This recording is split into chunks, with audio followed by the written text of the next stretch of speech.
Hello all my dear students, welcome to Delta Academy. This is Ranjan और start करते हैं आज का सेशन बेसिक इलेक्ट्रॉनिक्स का। फोर्थ लेक्चर आप लोग देख रहे हैं और सेमीकंडक्टर फिजिक्स का ये चैप्टर ऑनगोइंग है। इसमें आज की क्लास में क्या पढ़ेंगे हम लोग? भाई आज की क्लास का जो टॉपिक है इसके अंदर 3 से 4 टॉपिक्स का डिवीजन है। वैसे तो हम लोग मोबिलिटी एंड ड्रिफ्ट वेलोसिटी के बारे में मेजरली पढ़ने वाले हैं, लेकिन इसके अलावा और एडिशनल चीजें हम लोग पढ़ेंगे। एनर्जी बैंड गैप का पोर्शन कल की क्लास से बचा हुआ है, उसको पहले कंप्लीट करेंगे, ठीक है। और उसके बाद फिर हम लोग बॉन्ड फॉर्मेशन कैसे होता है सॉलिड्स में उसको भी स्टडी करेंगे। तो जल्दी से मैं आपको बता दूं आज की क्लास का टॉपिक। देखिए आज की क्लास में ना मेजरली सीक्वेंस में अगर हम लोग चलें तो ये पर्टिकुलर सीक्वेंस फॉलो करेंगे हम लोग। क्या सीक्वेंस है? सबसे पहले बैंड गैप एनर्जी के बारे में पढ़ेंगे और टेम्परेचर के चेंजेस से क्या इफेक्ट होता है। मैं बता दूं आपको, इस पॉइंट से एसएससी में क्वेश्चन आ चुका है ऑलरेडी। एनएचपीसी, एसएससी, पीजीसीआईएल, इन सभी एग्जामिनेशन में, इवन आरआरबी में इस सेकंड नंबर के टॉपिक से क्वेश्चन आया हुआ है। बहुत काम का टॉपिक है ये। फिर उसके बाद थर्ड पे हम लोग बात करेंगे formation of bonds in the solid. Solids में बॉन्ड कैसे फॉर्म होता है, बेसिक केमिस्ट्री में भी हम लोग पढ़ चुके हैं स्कूल लेवल पे। तो बिल्कुल छोटा सा टॉपिक है, फटाफट से इसको समझेंगे। एंड देन हमारा फाइनली आज का main topic that is mobility and drift velocity with complete expression, पूरे डेरिवेशन के साथ आपको बताऊंगा। वीडियो को टिल द एंड मस्त से देखिएगा, ठीक है। तो पिछली क्लास में क्या पढ़ाए थे सर? देखिए पिछली क्लास में ना मैंने इलेक्ट्रॉन एमिशन के बारे में आप लोग को बताया था।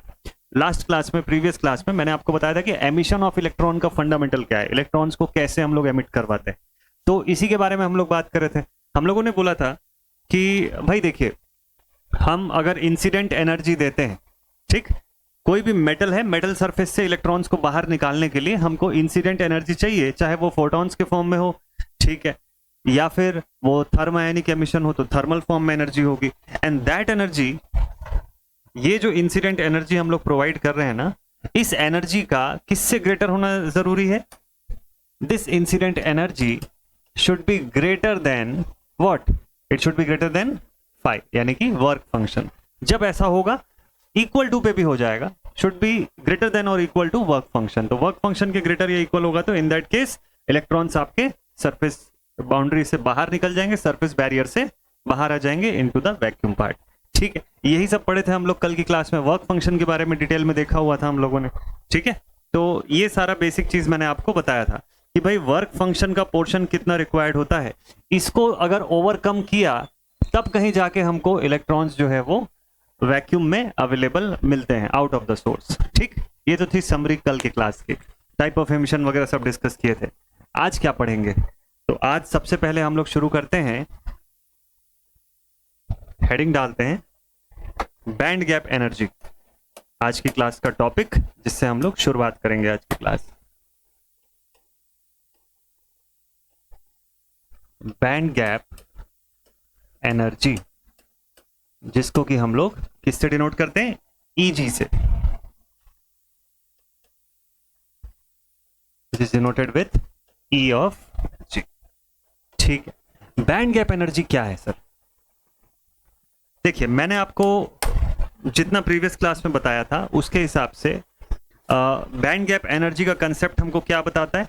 बैंड गैप एनर्जी का कंसेप्ट ये बताता है कि जो वैलेंस बैंड है और कंडक्शन बैंड है, इन दोनों के बीच का जो गैप है, वैसे और क्लियरली बोलूं तो वैलेंस बैंड का टॉप मोस्ट रीजन और कंडक्शन बैंड का लोअर मोस्ट रीजन के बीच का जो गैप होगा, वही हमको बताएगा बैंड गैप की कितनी एनर्जी होगी, यानी कि कितनी एनर्जी रिक्वायर्ड होगी इलेक्ट्रॉन्स को वैलेंस बैंड से कंडक्शन में भेजने के लिए, ठीक है। तो कैसे डिफाइन करूं इसको? It is the energy difference, it is the energy difference between valence band, topmost edge, यानी highest level of valence band, ऐसा बोल सकते हो आप, ठीक है। Highest energy state of valence band and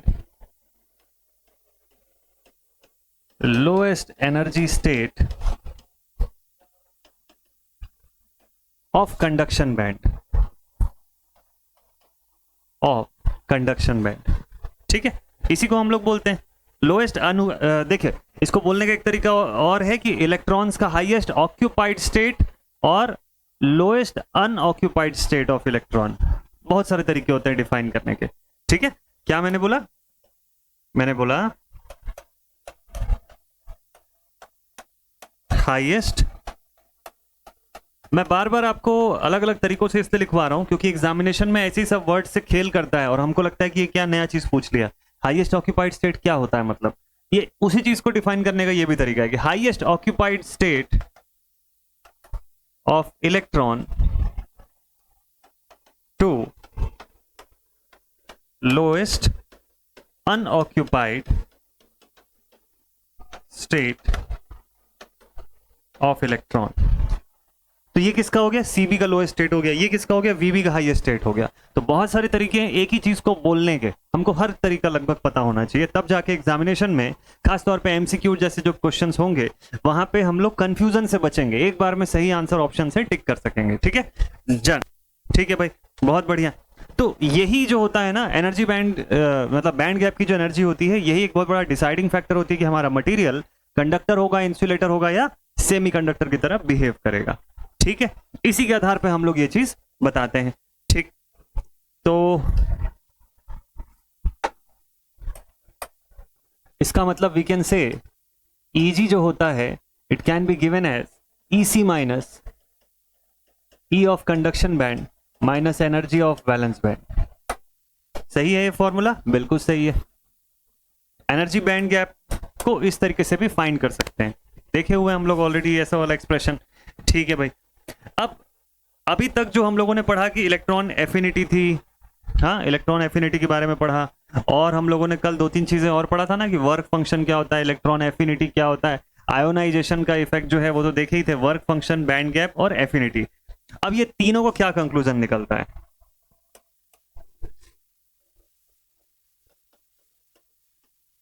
final conclusion कल के टॉपिक के साथ कंटिन्यूएशन में जा रहा है ये। Final conclusion for chi, phi and Eg, ठीक है, work function, band gap energy and chi is for electron affinity. Finally क्या क्या पता चल गया हमको, देखो इलेक्ट्रॉन एफिनिटी, इसको एक ग्राफ से समझेंगे तो शायद ज्यादा अच्छे से समझ में आएगा। चलिए एक ग्राफ बना के आपको मैं बताता हूं, ये एनर्जी लेवल को शो करता हुआ ग्राफ है, एनर्जी लेवल को शो करता हुआ ग्राफ है। ठीक है, चलिए ये एनर्जी को शो कर रहा है, तो सबसे पहले हमारे पास वैलेंस बैंड की मैक्सिमम एनर्जी होगी यहां पर, लेट अस से maximum energy of valence band, लिख देता हूं मैं यहां पे maximum energy level of valence band. ठीक, हाईएस्ट टॉप मोस्ट लेवल। अच्छा ठीक है, अब इसके बाद क्या होगा सर, वैलेंस बैंड शेल का मैक्सिमम एनर्जी लेवल हो गया यहां पे। अब उसके बाद नेक्स्ट कंडक्शन बैंड का मिनिमम एनर्जी स्टेट देखते हैं जरा, वी विल ड्रॉ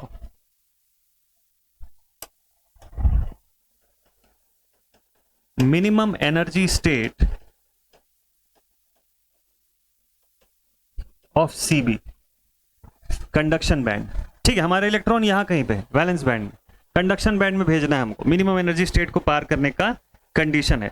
अब कंडक्शन बैंड से भी ऊपर हमारे पास वैक्यूम का स्टेट है यहां कहीं पर,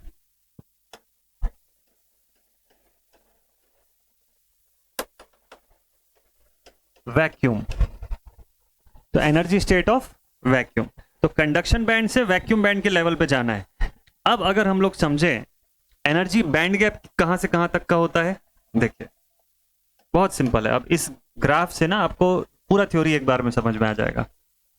this is the reason for energy band gap, Eg हमको इन दोनों के बीच का ही डिफरेंस बताता है। ठीक है, Eg हमको minimum energy state of Cb and maximum energy level of Vb, इसके बीच का डिफरेंस बताता है। ये हमारा ग्राफ का जो y एक्सिस है वो एनर्जी स्टेट के बारे में बात कर रहा है। ठीक है, सो Eg यहां पे बैंड गैप, ठीक है, let's say this is Ev, this is Ec, ये वाला पोर्शन, और वो वैक्यूम का एनर्जी। ठीक, एफिनिटी क्या बताता है हमको, एफिनिटी हमको एनर्जी बताता है वैक्यूम से लेकर के minimum energy state of Cb तक के बीच का डिफरेंस बताता है। So this is what this shows, electron affinity. Electron affinity काई, इस कंडीशन को बताता है। ठीक है, तो मुझे लगता है कि ये पूरा का पूरा जो है वैक्यूम लेवल लिख लो आप इसको, जिसको हम लोग कल जब डिनोट कर रहे थे तो इसको हम लोगों ने EVAC से डिनोट किया हुआ था इसको। ठीक है, तो ये पूरा का पूरा ग्राफ अकेले ही सफिशिएंट है कल की थ्योरी को समराइज करने के लिए। तो आई होप आपको ये तीनों फंडामेंटल्स क्लियर हो चुके होंगे। अब यहां पर मेन एस्पेक्ट किसका है? मेन एस्पेक्ट है बैंड गैप एनर्जी का टेम्परेचर से होने वाला इफेक्ट, उसको स्टडी करना। इसके ऊपर ज्यादा सवाल आया हुआ है। ठीक है, चलो देखते हैं। तो सब टॉपिक है हमारा next, effect of temperature. Effect of temperature. आज बढ़िया बढ़िया क्वेश्चन भी है, तो मजा आएगा आपको। गेट वगैरह, गेट तो नहीं, EAC का क्वेश्चन भी एक आया हुआ है, बहुत अच्छा सा क्वेश्चन है, सॉल्व करेंगे आज।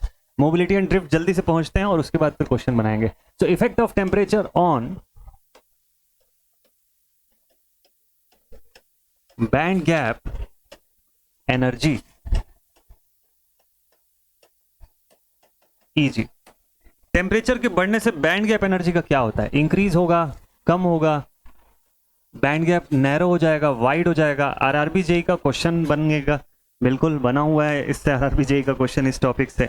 ठीक है, समझते हैं। देखिए क्या होता है, इसको समझने के लिए थोड़ा सा कुछ PPT का यूज कर लेते हैं। ये क्या चीज दिखाई दे रहा है हमको? ये किसी भी सेमीकंडक्टर का लैटिस है, किसी भी सेमीकंडक्टर का लैटिस स्ट्रक्चर है। क्या ये स्टेबल दिख रहा है? बिल्कुल स्टेबल है सर। कब स्टेबल रहेगा? 0 केल्विन पे स्टेबल रहेगा। ठीक है, -273 डिग्री सेल्सियस, 0 केल्विन की मैं बात कर रहा हूं। तो no lattice vibration at 0 kelvin. हमको पता है कि किसी भी सेमीकंडक्टर के अंदर at 0 K there is no vibration in its crystal lattice. Lattice उसका स्टेबल रहेगा, किसी भी टाइप का कोई वाइब्रेशंस नहीं हो रहा होगा। सारे एनर्जी लेवल जहां पे जितने ओवरलैप्ड हैं वो ओवरलैप्ड हैं, जितने ओपन हैं वो नॉर्मल कंडीशन पे है। ठीक है, तो ये कंडीशन हमको दिखता है।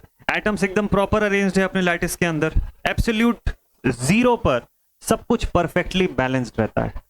डन, लिख दें इस चीज को। अच्छा, धीरे धीरे करके एडवांस करते हैं। तो हमको पता है कि at 0 kelvin that is absolute 0 the crystal lattice of semiconductor is balanced। ठीक है, as no vibrations is present। उसके एटम में किसी भी प्रकार का वाइब्रेशन नहीं दिखता है हमको। ठीक है, अब क्या करते हैं, टेम्परेचर को जरा इंक्रीज करते हैं। इंक्रीज करेंगे अपने स्टैंडर्ड लेवल तक, that is 300 kelvin, which is nothing but the room temperature. Room temperature के लेवल पे आने पर क्या रिएक्शन होगा यहाँ पे? चलो देखते हैं। Let us increase its temperature. कुछ थर्मल एनर्जी दिया मैंने, रूम टेम्परेचर पे लेकर के आ गया। क्या दिख रहा है अभी स्क्रीन पे हमको? ये क्या चल रहा है यहाँ पे? ठीक है, थर्मल एनर्जी मैंने इसको प्रोवाइड किया। अब क्या हो रहा है? टेम्परेचर जैसे ही इंक्रीज हो रहा है, आपको दिख रहा है इसके अंदर एटम्स में वाइब्रेशंस होने शुरू हो गए। क्या हो रहा है? टेम्परेचर इंक्रीज हुआ, एटम्स स्ट्रांगली वाइब्रेट करना शुरू किए। किसकी वजह से? ये जो थर्मल एनर्जी इन लोगों ने गेन किया हुआ है, ये जो थर्मल एनर्जी यहाँ पे इंसिडेंट है, इसे गेन करके वाइब्रेशंस हो रहे हैं यहाँ पे। Lattice vibration due to the thermal energy. ठीक, तो थर्मल एनर्जी की वजह से लैटिस में वाइब्रेशन होगा। इसका आफ्टर इफेक्ट क्या है? इसका आफ्टर इफेक्ट क्या है? चलो देखते हैं। आगे लिखता हूं, एट 300 केल्विन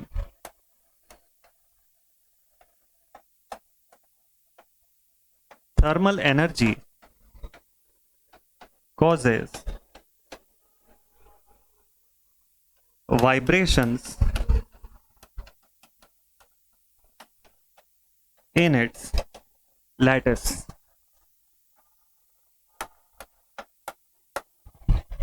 ठीक, इससे क्या फर्क पड़ा सर? फर्क पड़ेगा ना। अब सोचो कि अगर मैं किसी मटेरियल के भीतर, किसी मेटल का एग्जांपल ले लो थोड़ी देर के लिए, मेटल के भीतर अगर मैं ये बोलता हूं कि क्योंकि टाइटली पैक्ड स्ट्रक्चर है, एनर्जी लेवल्स जो हैं वो सबके ओवरलैप्ड है ना, एनर्जी लेवल्स भी एक दूसरे से ओवरलैप्ड कंडीशन पे, एनर्जी के लेवल्स जो कि ओवरलैप्ड है, एजेस जो है ओवरलैप्ड है, इसीलिए तो हम लोग एनर्जी बैंड बोल रहे हैं। लेकिन अब क्या होना शुरू हो जाएगा, जैसे जैसे वाइब्रेशंस होगा तो स्पेस बिटवीन द एटम्स बढ़ेगा कि कम होगा, ये बताइए। स्पेस बिटवीन द एटम्स क्या होगा, ये वाइब्रेशन इंक्रीज होगा और ऑर्बिटल्स की एनर्जी को अफेक्ट करेगा ना, ऑर्बिटल्स को अफेक्ट करेगा। इसके अफेक्ट होने से बैंड का स्ट्रक्चर भी चेंज होगा, बैंड के स्ट्रक्चर में भी फर्क पड़ेगा। कैसे फर्क पड़ेगा समझते हैं। तो अब इस वाइब्रेशंस की वजह से क्या होगा, एटम्स के बीच में स्पेस क्रिएट होने शुरू हो जाएंगे। जब ये स्पेस क्रिएट होने शुरू हो जाएंगे तो एनर्जी लेवल्स का जो सेपरेशन है उस पे भी अंतर पड़ेगा, उस पे भी अफेक्ट होगा ये चीज। ठीक है, मैं लिखते चले जाता हूं।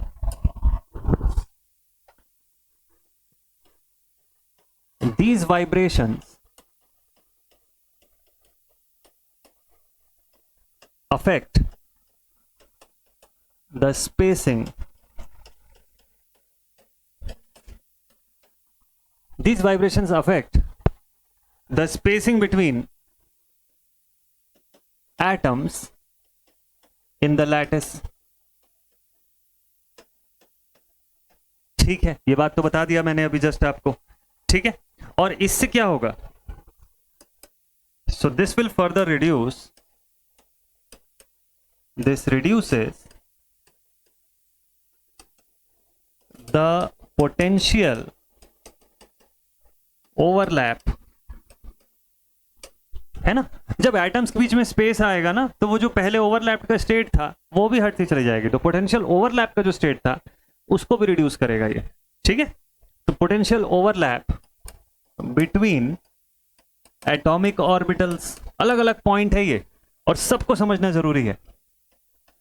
ऑर्बिटल्स ओवरलैप का स्टेट जो है वो भी हटना शुरू हो गया। इससे क्या होगा सर, अब ये कंक्लूजन है, ध्यान से देखिएगा। Thus conduction band edge moves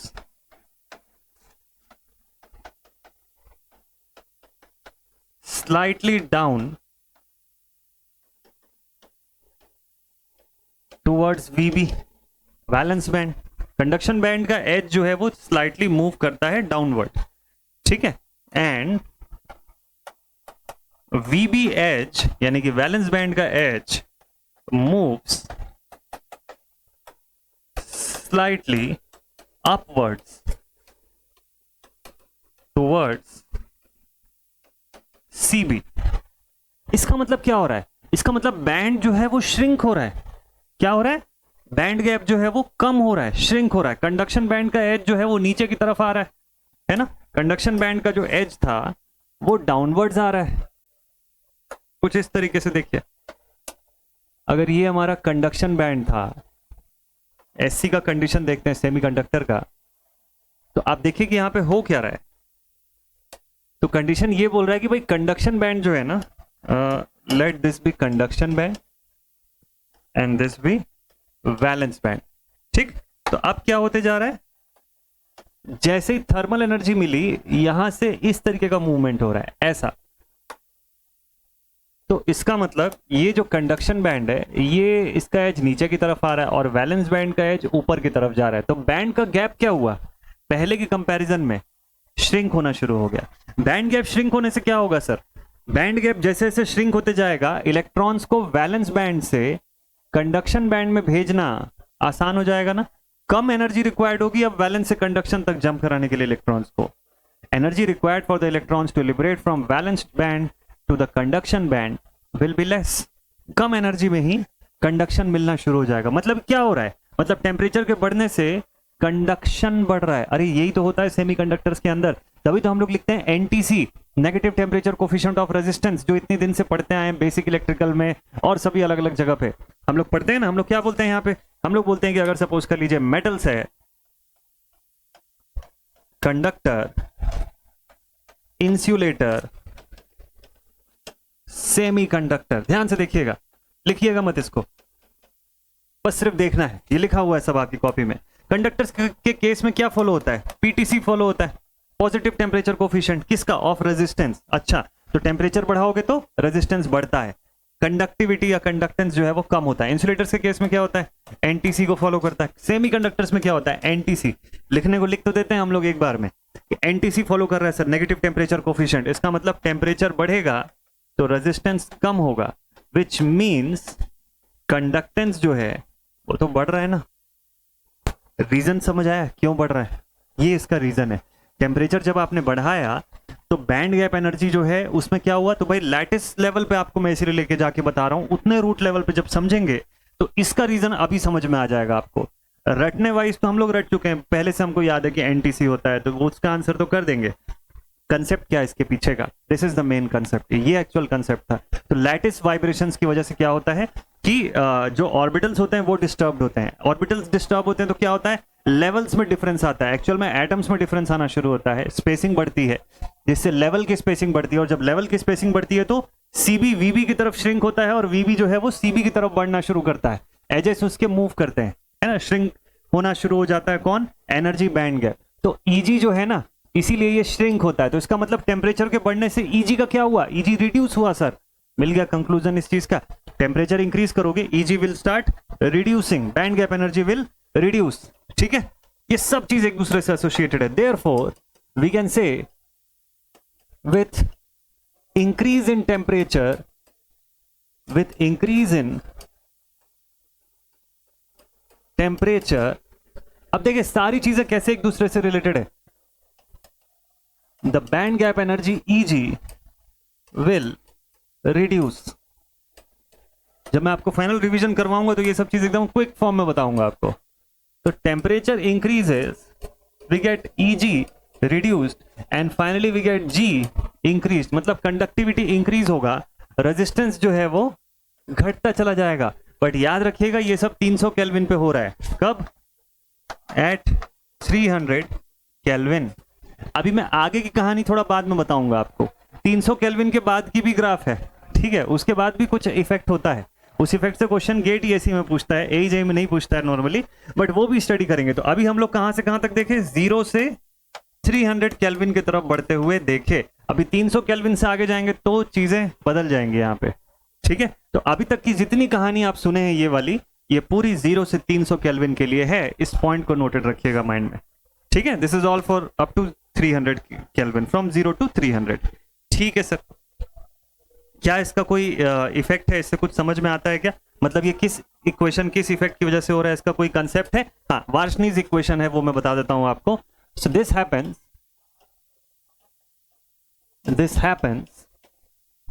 as per वार्शनीज equation. कम पढ़ते हैं हम लोग इसको, बट ये भी एक काम का इक्वेशन है। ठीक है, तो वार्शनीज इक्वेशन ये बोलता है कि सेमीकंडक्टर के लिए इट स्टेट्स दैट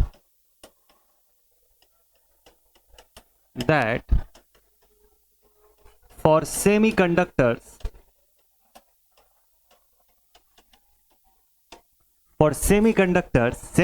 के केस में band gap energy, the band gap energy at temperature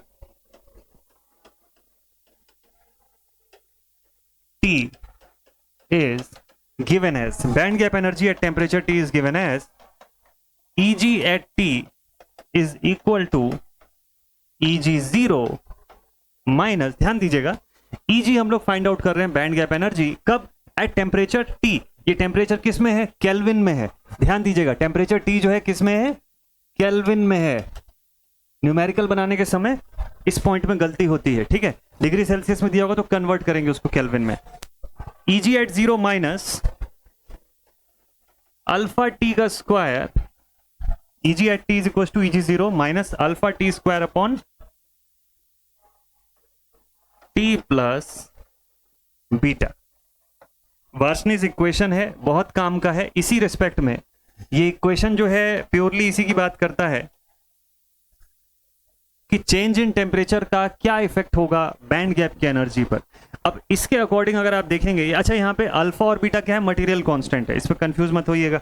alpha beta कुछ नया चीज नहीं है, मटेरियल कांस्टेंट ही है जो पहले हम लोग लिखते थे। अल्फा या बीटा जो है दे आर मटेरियल कांस्टेंट। ठीक है, अलग से मेंशन नहीं कर रहा हूं मैं। टी तो हमको पता ही है कि टेम्परेचर। Eg0 क्या चीज है? Eg0 मतलब band gap energy at 0 kelvin है। ठीक है, इसको भी लिख लीजिए कहीं पे। Eg0 मतलब Eg at 0 kelvin -273 degree Celsius पर, यानी कि एब्सोल्यूट जीरो पर Eg कितना था? माइनस दिस होल थिंग, ये पूरा इक्वेशन। तो वाशनेस इक्वेशन है, Aj के लिए उतना इंपॉर्टेंट नहीं है, बट ये इस इक्वेशन से इतना आपको समझ में आ जाएगा कि टेम्परेचर के इंक्रीज होने से Eg की वैल्यू में, यानी Eg at that temperature reduce होता है। क्या इसका मैं आपको परफेक्ट एग्जांपल्स दिखाऊं कि कैसे रिड्यूस होता है या कितनी वैल्यू एक्चुअल में कितना डिफरेंस हमको दिखता है? चलो मैं आपको इसका एक परफेक्ट एग्जांपल जो है, अगर मेरे पास होगा अभी स्क्रीन पे, तो मैं आपको दिखाता हूं। ये देखिए, कुछ सेमीकंडक्टर्स का वैल्यू जो है वो मेरे पास है इन दिस टर्म, उससे आपको समझ आ जाएगा। ये देखिए, दो तीन टिपिकल टाइप के जो सेमीकंडक्टर्स हैं उनकी value of Eg band gap energy at 0 kelvin and 300 kelvin दोनों लेकर के आया हूं मैं। कंपैरिजन कर लीजिए, मजा आ जाएगा इससे। देखिए सिलिकॉन का कंपेयर करिए। सिलिकॉन का देखिए 0 केल्विन पे कितनी बैंड गैप एनर्जी है? 1.17 इलेक्ट्रॉन वोल्ट।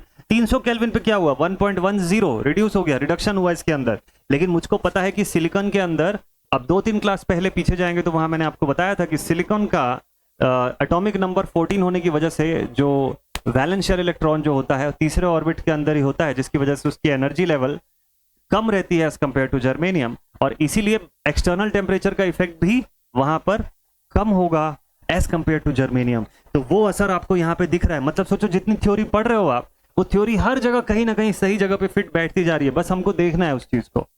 क्लियर हो रहा है हर चीज? Silicon. What about germanium? Germanium में देखिए ज्यादा इफेक्ट दिखेगा, 0.74 से 0.66 इलेक्ट्रॉन वोल्ट तक यहां पर चेंजेस आ गया। ठीक है, तो as compare to silicon germanium में ज्यादा इफेक्ट आया ना हमको बैंड गैप एनर्जी के रिस्पेक्ट। GaAs गैलियम आर्सेनाइड, क्या इफेक्ट हुआ? 1.52 इलेक्ट्रॉन वोल्ट से 1.42 इलेक्ट्रॉन वोल्ट पहुंच गया, जब मैं 0 केल्विन से इसको 300 केल्विन तक लेकर के आया। तो तीनों ही केसेस में मुझको दिखाई दे रहा है कि Eg का क्या हो रहा है? Eg is being reduced. Eg क्या हो रहा है? रिड्यूस्ड हो रहा है with temperature being increased from 0 to 300 K। Final conclusion यहां से मिल गया। ठीक है, Eg हमेशा 300 K पे अगर देगा तो वो छोटा ही रहेगा as compare to 0 K। Conclusion है। ठीक है, चलो कंक्लूजन लिख लेते हैं। तो ये डेटा को ध्यान में रखिएगा।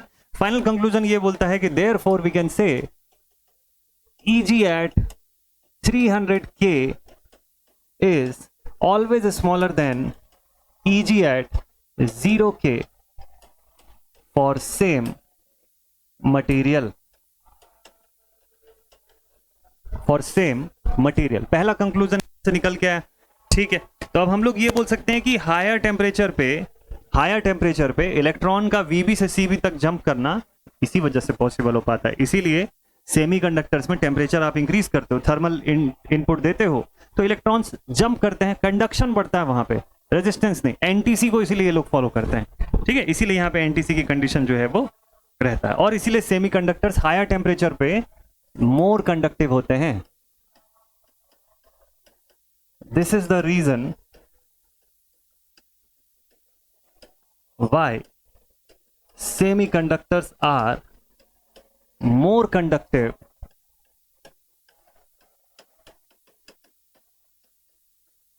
at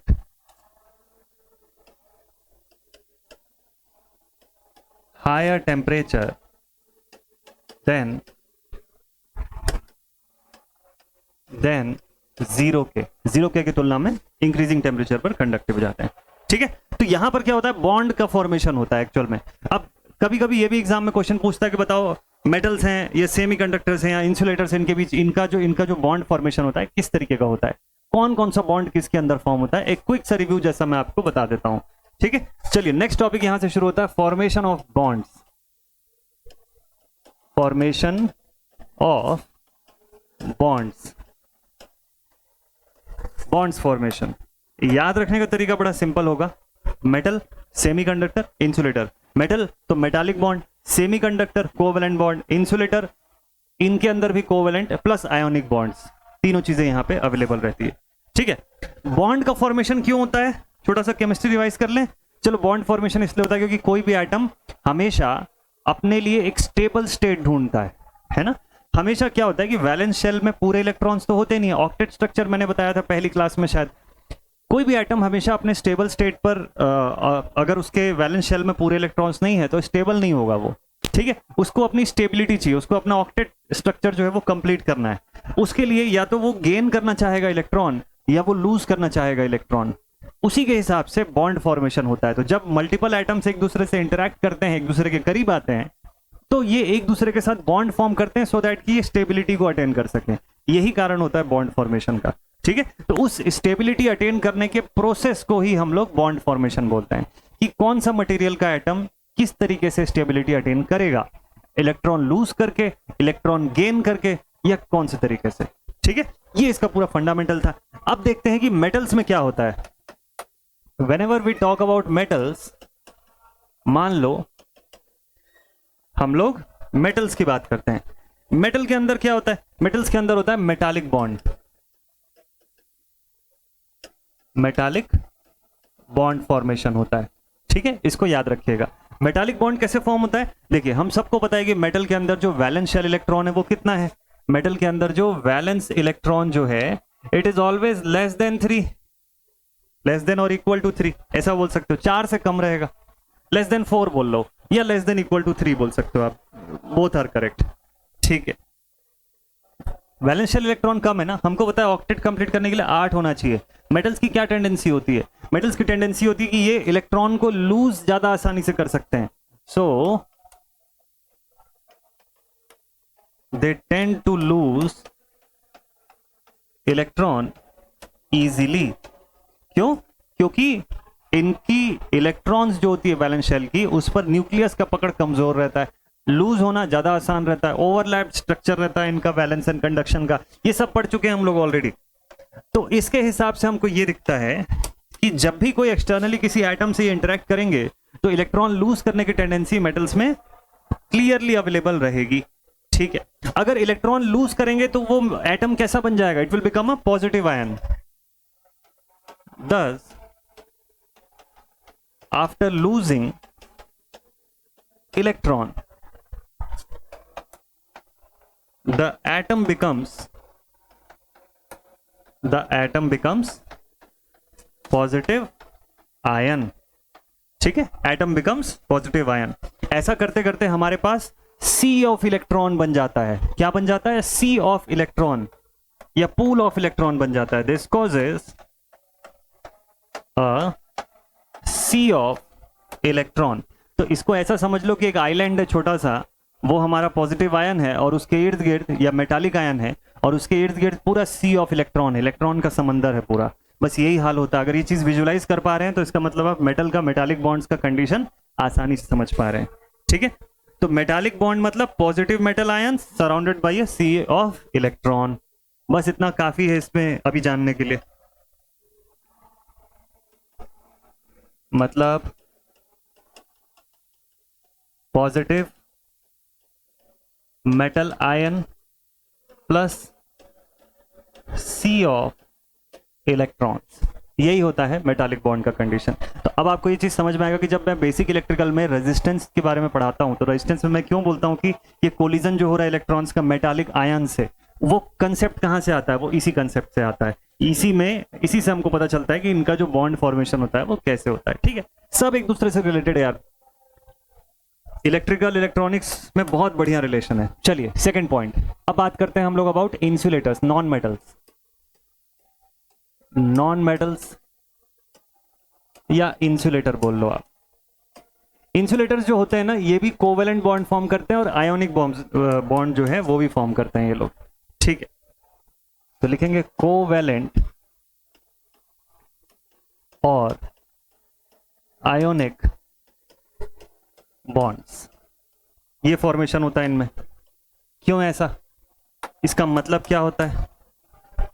ठीक है, इसका मतलब क्या होता है, देखिए हमको पता है नॉन मेटल्स के अंदर वैलेंस शेल इलेक्ट्रॉन कितने होते हैं, 4 से तो ऊपर ही होते हैं ना, मोर देन 5 रहते हैं, 5 और मोर देन 5 के आसपास रहते हैं। ठीक है, सो valence electron in non-metals is greater than 4, है ना, मतलब नियरली 7 और 8, इनकी टेंडेंसी क्या है, इलेक्ट्रॉन एक्सेप्ट करने की कि लूज करने की?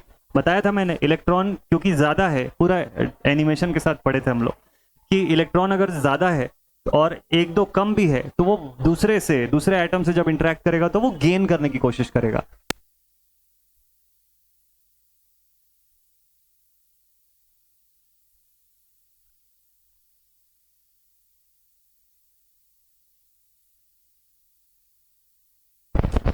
when they interact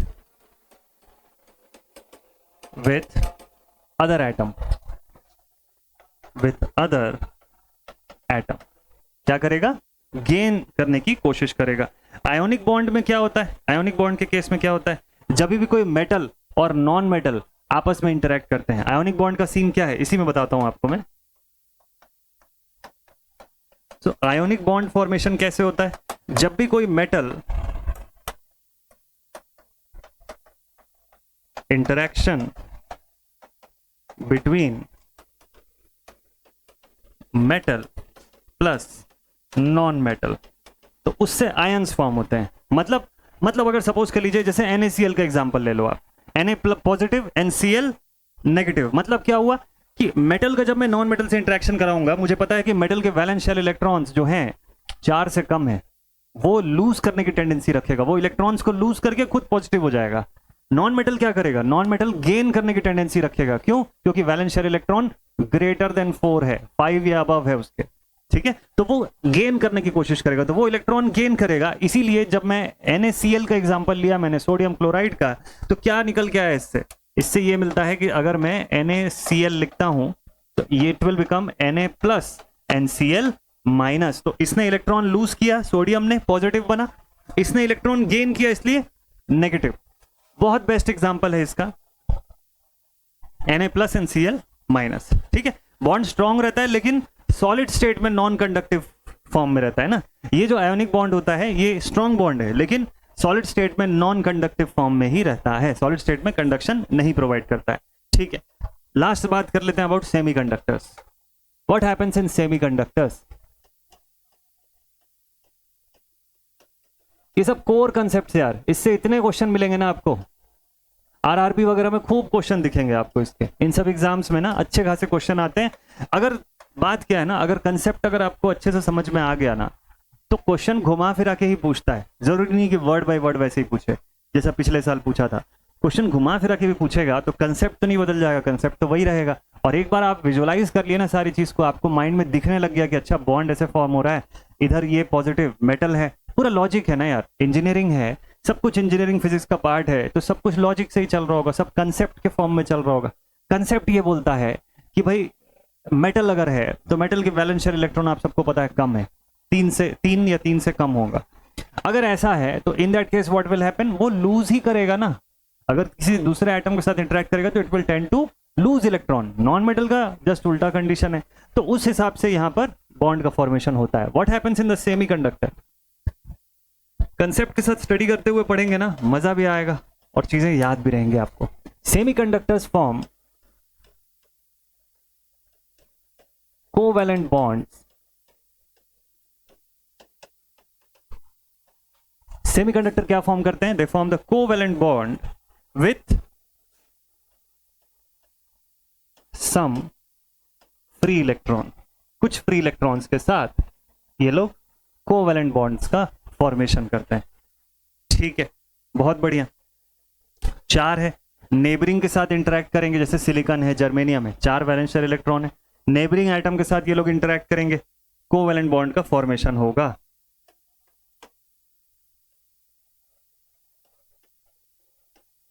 they have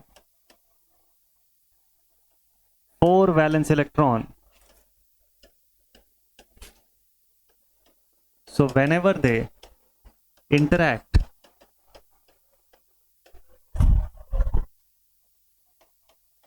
with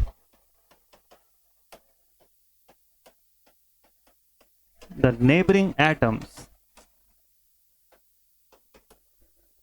then electron या फ्री इलेक्ट्रॉन,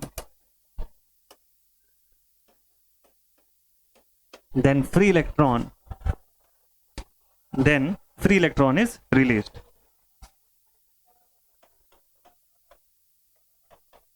लेकिन क्या ये सब टेम्परेचर पे होगा? Not at 0 kelvin, no free electron. Short में लिखवा दे रहा हूं मैं आपको ताकि बहुत लंबी थ्योरी ना रहे। ये ध्यान दीजिएगा, नॉट एट 0 केल्विन, ओके जैसा दिख रहा है ना, ये नॉट एट 0 केल्विन। 0 केल्विन पे ये चीज नहीं होगा, वहां कोई कंडक्शन नहीं मिलेगा, इसीलिए देख चुके हम लोग पहले भी ऑलरेडी। ठीक है, तो प्योर इंट्रिंसिक सेमीकंडक्टर है तो कोवैलेंट बॉन्ड्स डोमिनेट करेंगे वहां पे। किसमें? Pure and intrinsic semiconductor. Pure intrinsic semiconductor है तो कोवैलेंट बॉन्ड्स विल डोमिनेट। वहां कोवैलेंट बॉन्ड के फॉर्मेशन से ही चीजें होंगी। किसमें? प्योर एंड इंट्रिंसिक सेमीकंडक्टर में, प्योर या इंट्रिंसिक। ठीक है, इम्प्योर या एक्सट्रिंसिक सेमीकंडक्टर में क्या होगा? इम्प्योर या फिर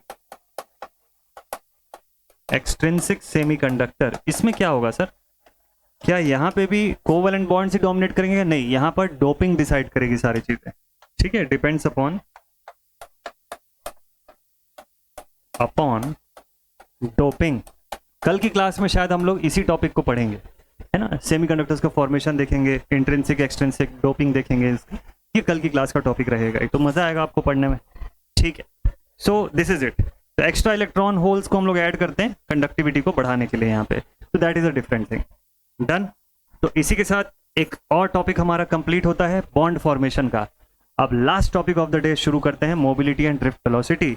ध्यान से देखिएगा, यहां से बहुत काम का टॉपिक है, बहुत काम का। इससे क्वेश्चन आता ही आता है, अगर ये चैप्टर आ रहा है तो, या ये सब्जेक्ट आ रहा है तो उससे क्वेश्चन बनता है। तो next heading is mobility and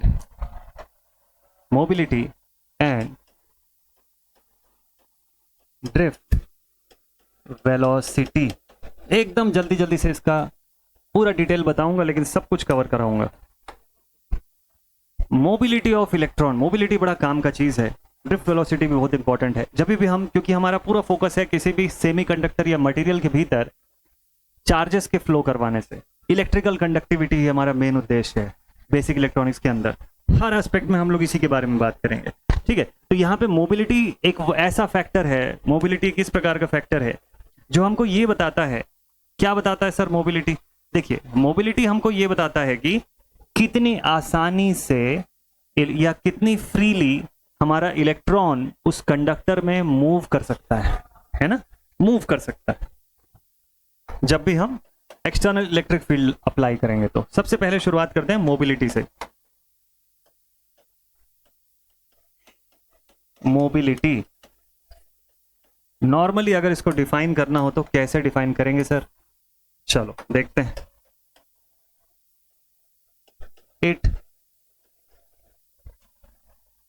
it shows how freely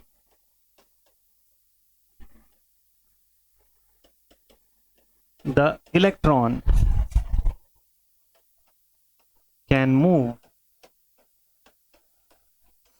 in a material when electric field is applied.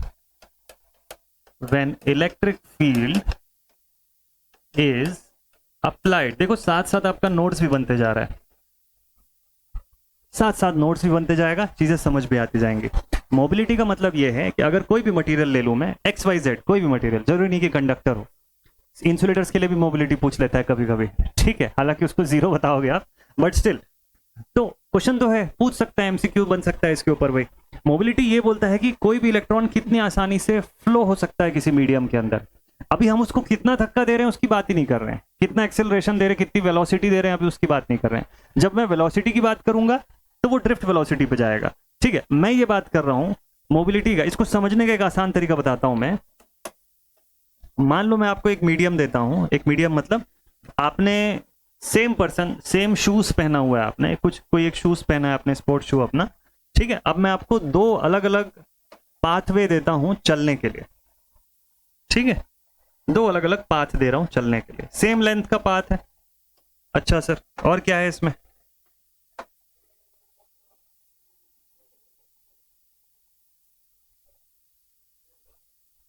इसमें थोड़ा सा एक पाथ को गड़बड़ कर देते हैं, ठीक है। अब कोई पर्सन है, यानी कि मैं हूं,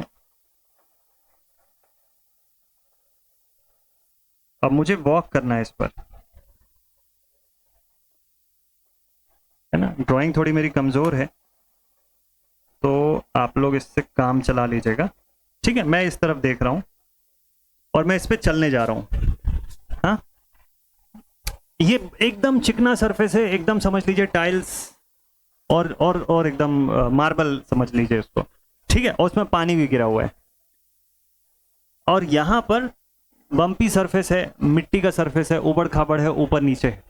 बताइए, अगर मैं एक अमाउंट का वेलोसिटी लगा दूं, अभी मैं वेलोसिटी को कांस्टेंट कर लेता हूं, मान लीजिए दोनों जगह पे सेम ही कंडीशन है, इसको दोबारा नहीं ड्रॉ करने वाला मैं, इसी को कॉपी कर लेता हूं, ठीक है। तो मेरी वेलोसिटी अगर बोथ प्लेसेस पे बिल्कुल बराबर है तो ज्यादा फ्रीली मैं किस पे चल पाऊंगा, ज्यादा फ्रीली किस वाले सेगमेंट पर मैं चल पाऊंगा, सेगमेंट ए पे कि सेगमेंट बी पे?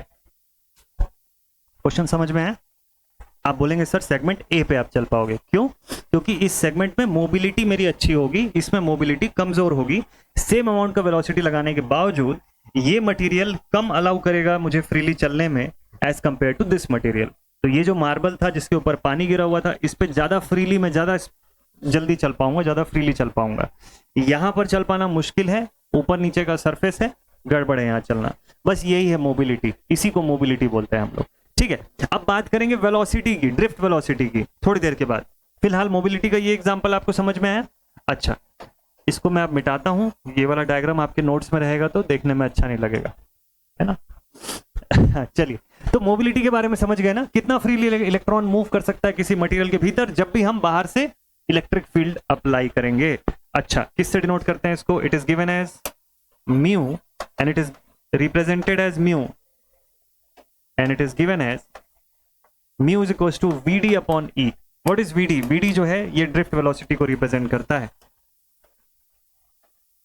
v of d is the drift velocity. Drift velocity है तो किस में होगा? मीटर पर सेकेंड्स में होगा, मीटर पर सेकेंड वेलोसिटी है। तो e क्या है? Electric field intensity, applied electric field intensity, जिसको कि हम लोग minus D V upon D X से भी डिनोट करते हैं। याद होगा आपको, minus D V upon D X electrostatic भी जब पढ़ रहे थे तो इसका एक्सप्रेशन हम लोग बनाते थे कैपेसिटर के लिए, है ना। तो इलेक्ट्रिक फील्ड इंटेंसिटी है। अच्छा, इलेक्ट्रिक फील्ड इंटेंसिटी की यूनिट क्या लिखते हो, जल्दी से बताइए। इलेक्ट्रिक फील्ड इंटेंसिटी की यूनिट क्या होती है? Volts per metre. अभी जस्ट मैंने बताया D V by D X, change in distance या लेंथ ऑफ कंडक्टर, है ना। और DV change in potential with respect to change in length of conductor. पढ़ा हुआ है सब चीज आप लोगों का, ठीक है भाई।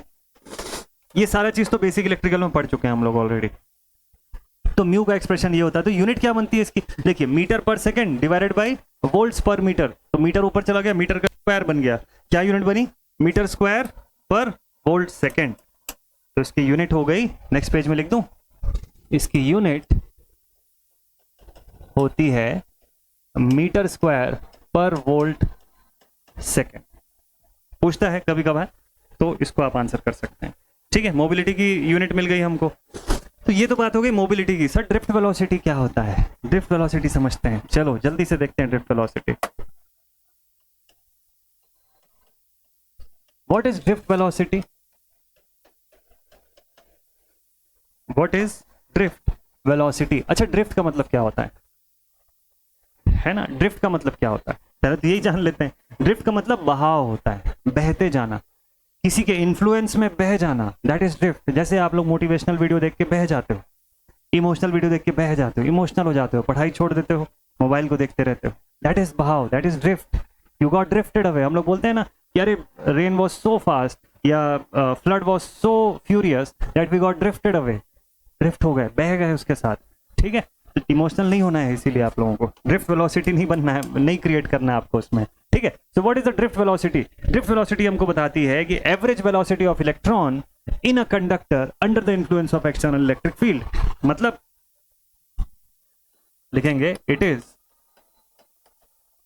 The average velocity, it is the average velocity of electron in a material. अभी मैं मटीरियल लिख रहा हूं, बेसिकली होता कंडक्टर और सेमीकंडक्टर के लिए ही रहेगा ये चीज, बट अभी फिलहाल मटेरियल लिख रहा हूं क्योंकि आखिरी में इंसुलेटर का भी आपको लिखवाऊंगा कि जीरो होता है करके, बट स्टिल।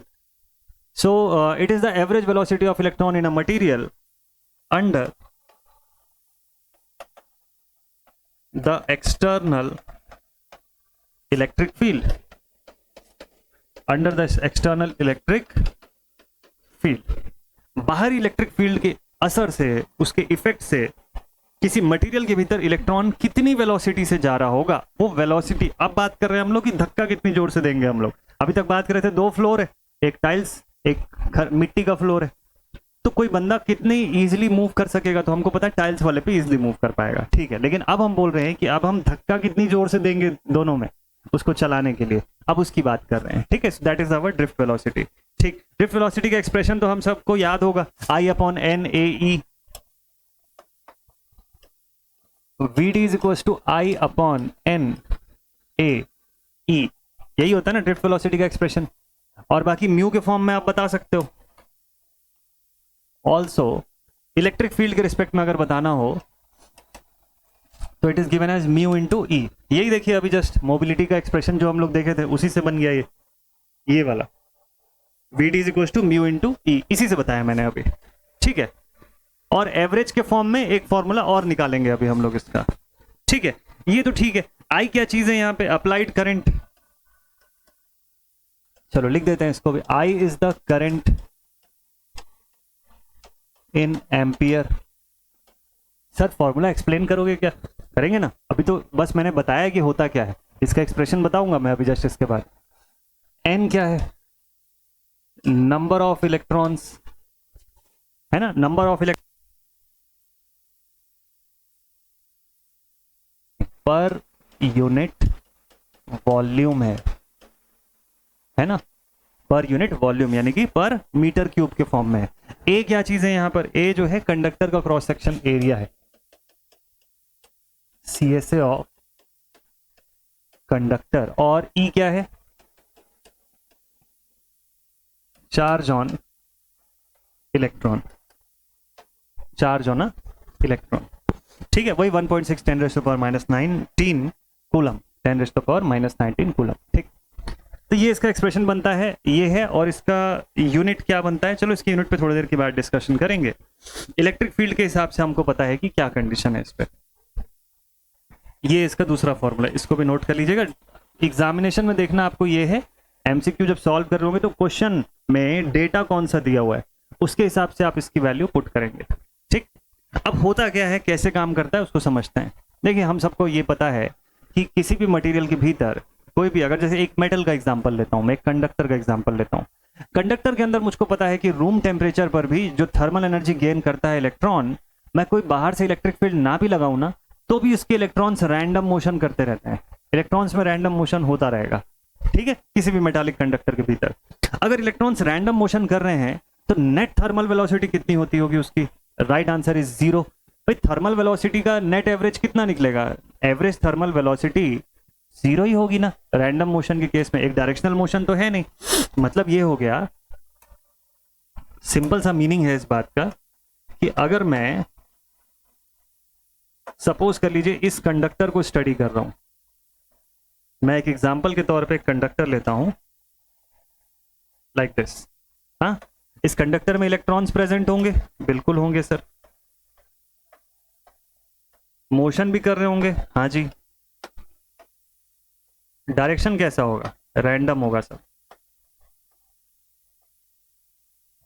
इस तरीके से होगा, क्या होगा? Random motion. So at 300K in a conductor,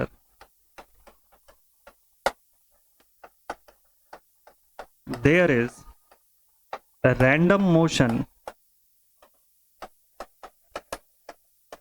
of electrons, क्योंकि हमको पता है कि कंडक्टर में फ्री इलेक्ट्रॉन्स काफी ज्यादा होते हैं, इसकी वजह से रैंडम मोशन होना वहां पे शुरू हो जाएगा। थोड़ी सी भी थर्मल एनर्जी में दूंगा तो ओवरलैप स्टेट होता है।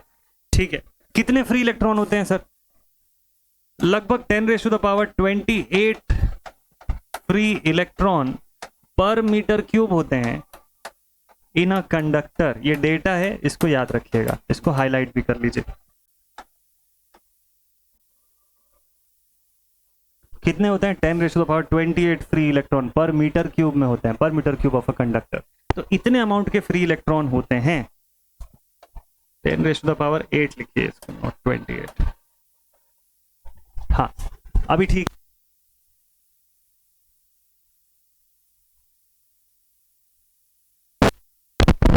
केल्विन पे रैंडम मोशन हो रहा है सर। ठीक है, let us suppose velocity of electron in one direction, एक डायरेक्शन में जो उसकी वेलोसिटी है उसको मैं u से शो करता हूं। ठीक है, and velocity of electron in other या opposite direction,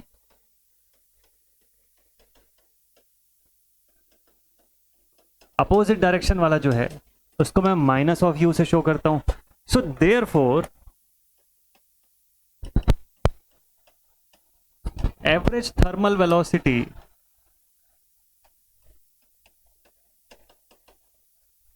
of electron in a conductor कितना आएगा? It will be like u1 minus u2 plus u3 minus u4, ऐसा चलता चला जाएगा, whole divided by n, and therefore I can say कि average thermal velocity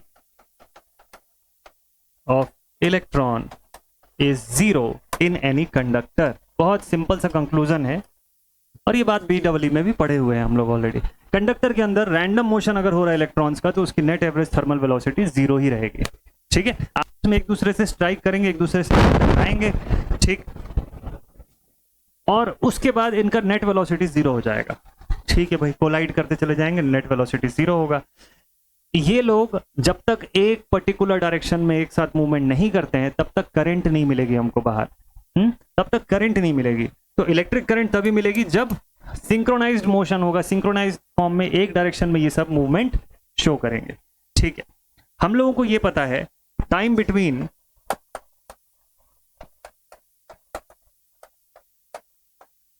to successive collision, दो collisions के बीच का जो टाइम रहेगा, दो सक्सेसिव कोलिजन्स के बीच का जो टाइम है, it is given as tau and it is known as relaxation time. Relaxation time tau. Question पूछता है इससे, किसमें? यूनिवर्सिटी एग्जाम के स्टूडेंट्स के लिए शॉर्ट नोट में ये क्वेश्चन पूछा हुआ है। ठीक है, time between the two successive collision is given as tau which is the relaxation time. अच्छा, इसी को रिलैक्सेशन टाइम बोलते हैं।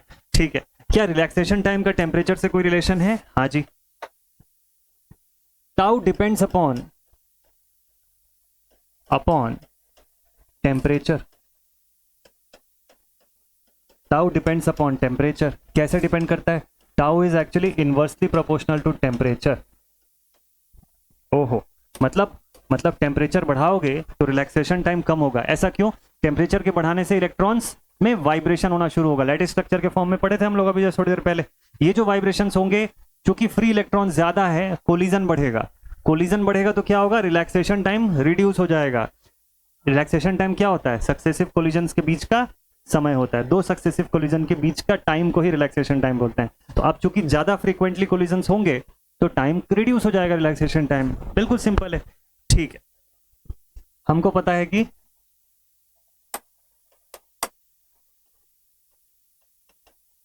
path between any two collision, collision होने से पहले जिस रास्ते से होते हुए जाके कोलाइड करेगा उसको हम लोग बोलते हैं फ्री पाथ। ठीक है, और इसका अगर एवरेज निकाल लें तो ये बन जाएगा mean free path. Mean free path, मैं आपको जस्ट कुछ टर्म्स बता रहा हूं ताकि आगे जब पढ़ाऊंगा इसमें, डेरिवेशन अभी करवाऊंगा, तो ये सब टर्म्स आपको पता रहे कि किसका मीनिंग क्या होता है। मीन फ्री पाथ बोलते हैं इसको, ठीक। तो मोशन ऑफ इलेक्ट्रॉन किसकी वजह से हो रहा है?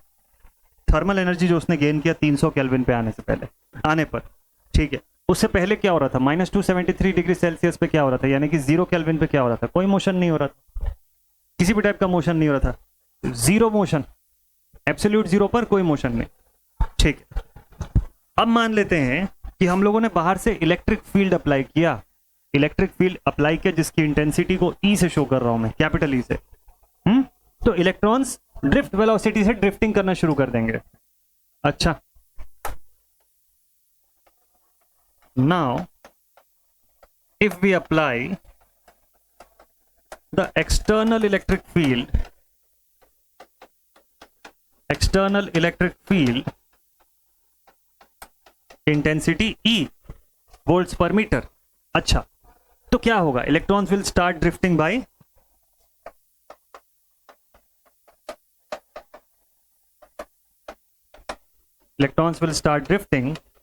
Bye some drift velocity Vd। कितनी है वही तो पता करना है। अच्छा ठीक है, तो एवरेज वेलोसिटी हमको कितना मिलेगा यहाँ पे? u एवरेज, अब ये वेक्टर साइन के साथ लगा दीजिएगा। u average will be equal to u1 plus -u1 plus u2 minus u3, है ना, up to un divided by n। Average thermal velocity हमको पता है कि 0, एवरेज वेलोसिटी ऑफ इलेक्ट्रॉन ये पूरा कितना? 0 होता है। ये हम लोग जानते हैं, ये सब वेक्टर फॉर्म में है ना, सब डायरेक्शन के साथ है, डायरेक्शन और मैग्नीट्यूड दोनों है इनमें, तो सब पे वेक्टर का साइन जरूर से लगा दीजिएगा आप लोग, ठीक है। ये कंडीशन है। जो कोलिजन हो रहा है उससे फोर्स क्रिएट होगा, तो मैं लिखता हूं फोर्स ड्यू टू कोलिजन। एकदम आसान तरीके से डिराइव करवाऊंगा आपको, कोई इंटीग्रेशन वगैरह कुछ नहीं करवाऊंगा, एकदम बेसिक फॉर्म में होगा, देखिएगा। Force due to collision is expressed as F is equals to force is equals to mass into acceleration, है ना, m is the mass, a is for acceleration, ठीक। बेसिक फॉर्मूला है, जानते हैं हम लोग इस चीज को। Let it be equation number 1, इसको पहला इक्वेशन मान लेते हैं। अच्छा ठीक है, अब force under the effect of electric field वो कैसे बताएंगे हम लोग, ठीक है। यानी electric force due to electric field, है ना, force due to electric field. क्या एक्सप्रेशन है? F of E, F due to electric field is given as Q into E। किसके लिए? एक इलेक्ट्रॉन पे कितना बल लग रहा है, एक इलेक्ट्रॉन पे कितना फोर्स लग रहा है, ठीक है। साइड में लिख दीजिए फॉर 1 इलेक्ट्रॉन। अब मेरे पास n नंबर ऑफ इलेक्ट्रॉन्स है, फॉर n इलेक्ट्रॉन्स मैं इसी फोर्स का एक्सप्रेशन लिखूंगा, F of E is equals to minus of E into capital E, minus of E into capital E। Minus sign के बारे में हम सबको पता है कि ये अपोजिट डायरेक्शन को दिखाता है। फील्ड इंटेंसिटी के बारे में जब बताऊंगा तो वहां पे आपको बताऊंगा कि फील्ड इंटेंसिटी हमेशा किसकी तरफ पॉइंट करती है? रिड्यूसिंग पोटेंशियल की तरफ या ड्रॉपिंग पोटेंशियल की तरफ इशारा करती है। इसी वजह से माइनस साइन दिखाता है हमको यहाँ पे, ठीक है। ये बात की बात है, बट अभी फिलहाल के लिए इसको हाईलाइट कर लीजिए एज इक्वेशन नंबर 2। तो आप किसी भी सिस्टम के लिए दोनों इक्वेशन को जरा कंपेयर, दोनों फोर्स की इक्वेशन है, दोनों को कंपेयर कर लीजिए, इक्वेट कर लीजिए दोनों के इक्वेशन को। तो equating equation number 1 and equation number 2, दोनों को इक्वेट कर लीजिए। सो we can say mass into acceleration, we can say mass into acceleration is equals to minus of E into E, कैपिटली। कैपिटली मतलब field intensity, electric field intensity. अच्छा ठीक है, ये लिख सकते हैं, एक्सेलरेशन की वैल्यू मिल जाएगी यहां से। Therefore we can get acceleration A as minus E capital E divided by mass. इसको ध्यान में रखेंगे हम लोग, आगे चल के इसकी जरूरत पड़ेगी। वेक्टर क्वांटिटी है, हाँ जी, वेक्टर का साइन यहां पे लगा लीजिएगा। ठीक है, अब बना सकते हैं इसको। अब हमको पता है कि वेलोसिटी, ये क्या निकल के आया, एक्सिलरेशन निकल के आया। This is acceleration. Electrons zero से अपनी स्पीड तक में कितने तेजी से एक्सिलरेट हुए, कितना एक्सिलरेशन मिला इनको, वो एक्सिलरेशन को बता रहा है। ठीक है, अब हमको पता है कि वेलोसिटी का एक्सप्रेशन कैसे लिखते हैं हम लोग। चलो, velocity v is equal to u plus A T, basic expression mechanical का फॉर्म था जिसको हम लोग पढ़ते थे। तो velocity is changing with respect to time, since velocity is changing with respect to time, therefore we can say v is equals to u plus at। जो vector quantities है उसको वेक्टर के फॉर्म में शो कर लीजिए, यही expression होगा velocity का, v is equals to u plus at का। अच्छा, हर एक इलेक्ट्रॉन के लिए फिर यही होगी वेलोसिटी का एक्सप्रेशन। टाउ क्या है यहाँ पे, tau is the relaxation time sir. अच्छा, रिलैक्सेशन टाइम स्केलर क्वांटिटी होता है कि वेक्टर क्वांटिटी होता है, जल्दी बताइए, जल्दी जल्दी जल्दी। टाउ क्या होता है, स्केलर क्वांटिटी। अच्छा, it is the scalar quantity. ठीक है, इसके ऊपर मैंने इसलिए नहीं लगाया एरो। तो इसके हिसाब से for one electron it is given as v1 is equal to u1 plus a t1। For second electron, it will be given as V2 equal to U2 plus A T2। ऐसा लिखूंगा मैं, और ऐसी nth electron तक चलता रहेगा यही चीज, हर एक का एक्सप्रेशन ऐसा ही रहेगा। तो अगर मैं पूरे का एवरेज ड्रिफ्ट वेलोसिटी कैलकुलेट करना है मुझको, हाँ, ये पूरा चेन जो है nth इलेक्ट्रॉन तक लिख सकता हूं। तो एवरेज वेलोसिटी अगर मुझको फाइंड करना हो इन पूरे का, इसका एवरेज फाइंड कर लेता हूं। ठीक, so now average of all velocity, कौन सी वेलोसिटी, ड्रिफ्ट वेलोसिटीज है सब, ऑल वेलोसिटीज। तो कैसा हो जाएगा, it will be like v1 plus v2 plus up to vn will be given as, कैसे बनेगा expression, u1 plus at1 u2 plus at2, ये चलता रहेगा ऐसे, इस तरीके से। सब पे वेक्टर का साइन जरूर से लगा दीजिएगा। And this whole thing divided by n। Average find कर रहे हैं हम लोग, n से डिवाइड कर दिया। ठीक, अच्छा, इसको अलग अलग कर दीजिए जो भी चीजें। तो इसको मैं लिख देता हूं एवरेज ड्रिफ्ट वेलोसिटी। ठीक है, drift velocity average can be given as, u के टर्म्स को अलग कर लीजिए, u1 plus u2 plus u3 direction के हिसाब से, इसलिए वेक्टर का साइन लगा दिया मैंने, up to un divided by n, इसको अलग कर दिया, plus u plus at, a को कॉमन निकाल लीजिए, acceleration a into t1 plus t2 plus up to tn divided by n। ठीक है एक्सप्रेशन। अब ये हमको पता है इस पूरे का एवरेज जो होगा, एवरेज थर्मल वेलोसिटी जो होगा इलेक्ट्रॉन्स का, वो तो जीरो हो जाएगा, since average thermal velocity is 0, therefore we will get, therefore Vd average is equals to 0 plus a tau average. अब हम लोग यहाँ पे ना टाउ एवरेज को, एवरेज रिलैक्सेशन टाइम को t से ही डिनोट कर देते हैं।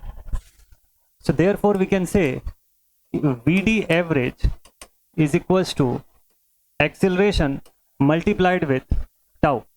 एक्सिलरेशन की वैल्यू थोड़ी देर पहले फाइंड किए थे हम लोग, क्या वैल्यू आई थी देखिए यहाँ पे, acceleration was minus E into electric field divided by M.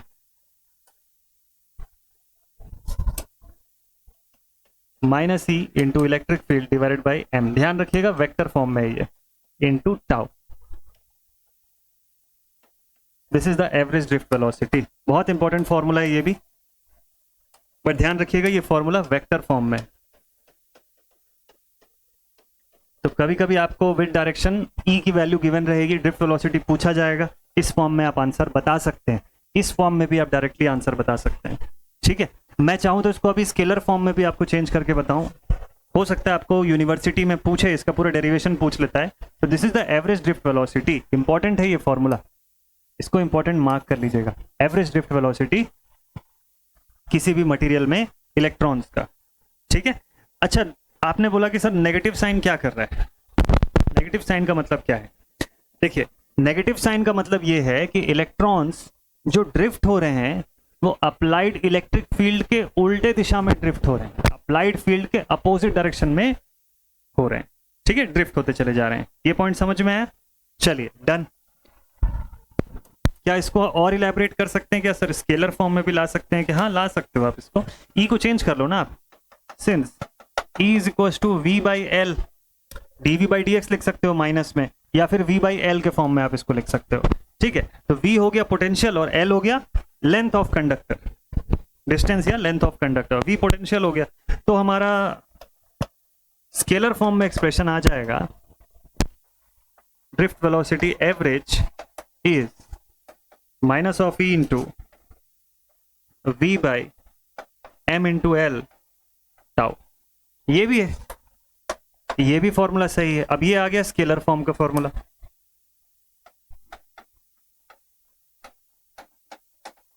हर तरीके से आपको बताऊंगा, सारी चीजें बताऊंगा मैं।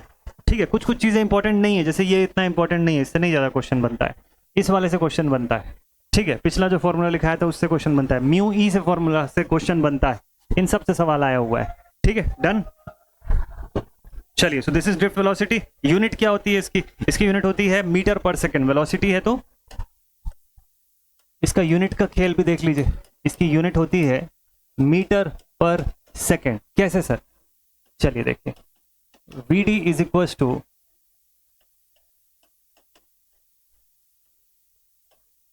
इससे यूनिट कैसे निकली सर?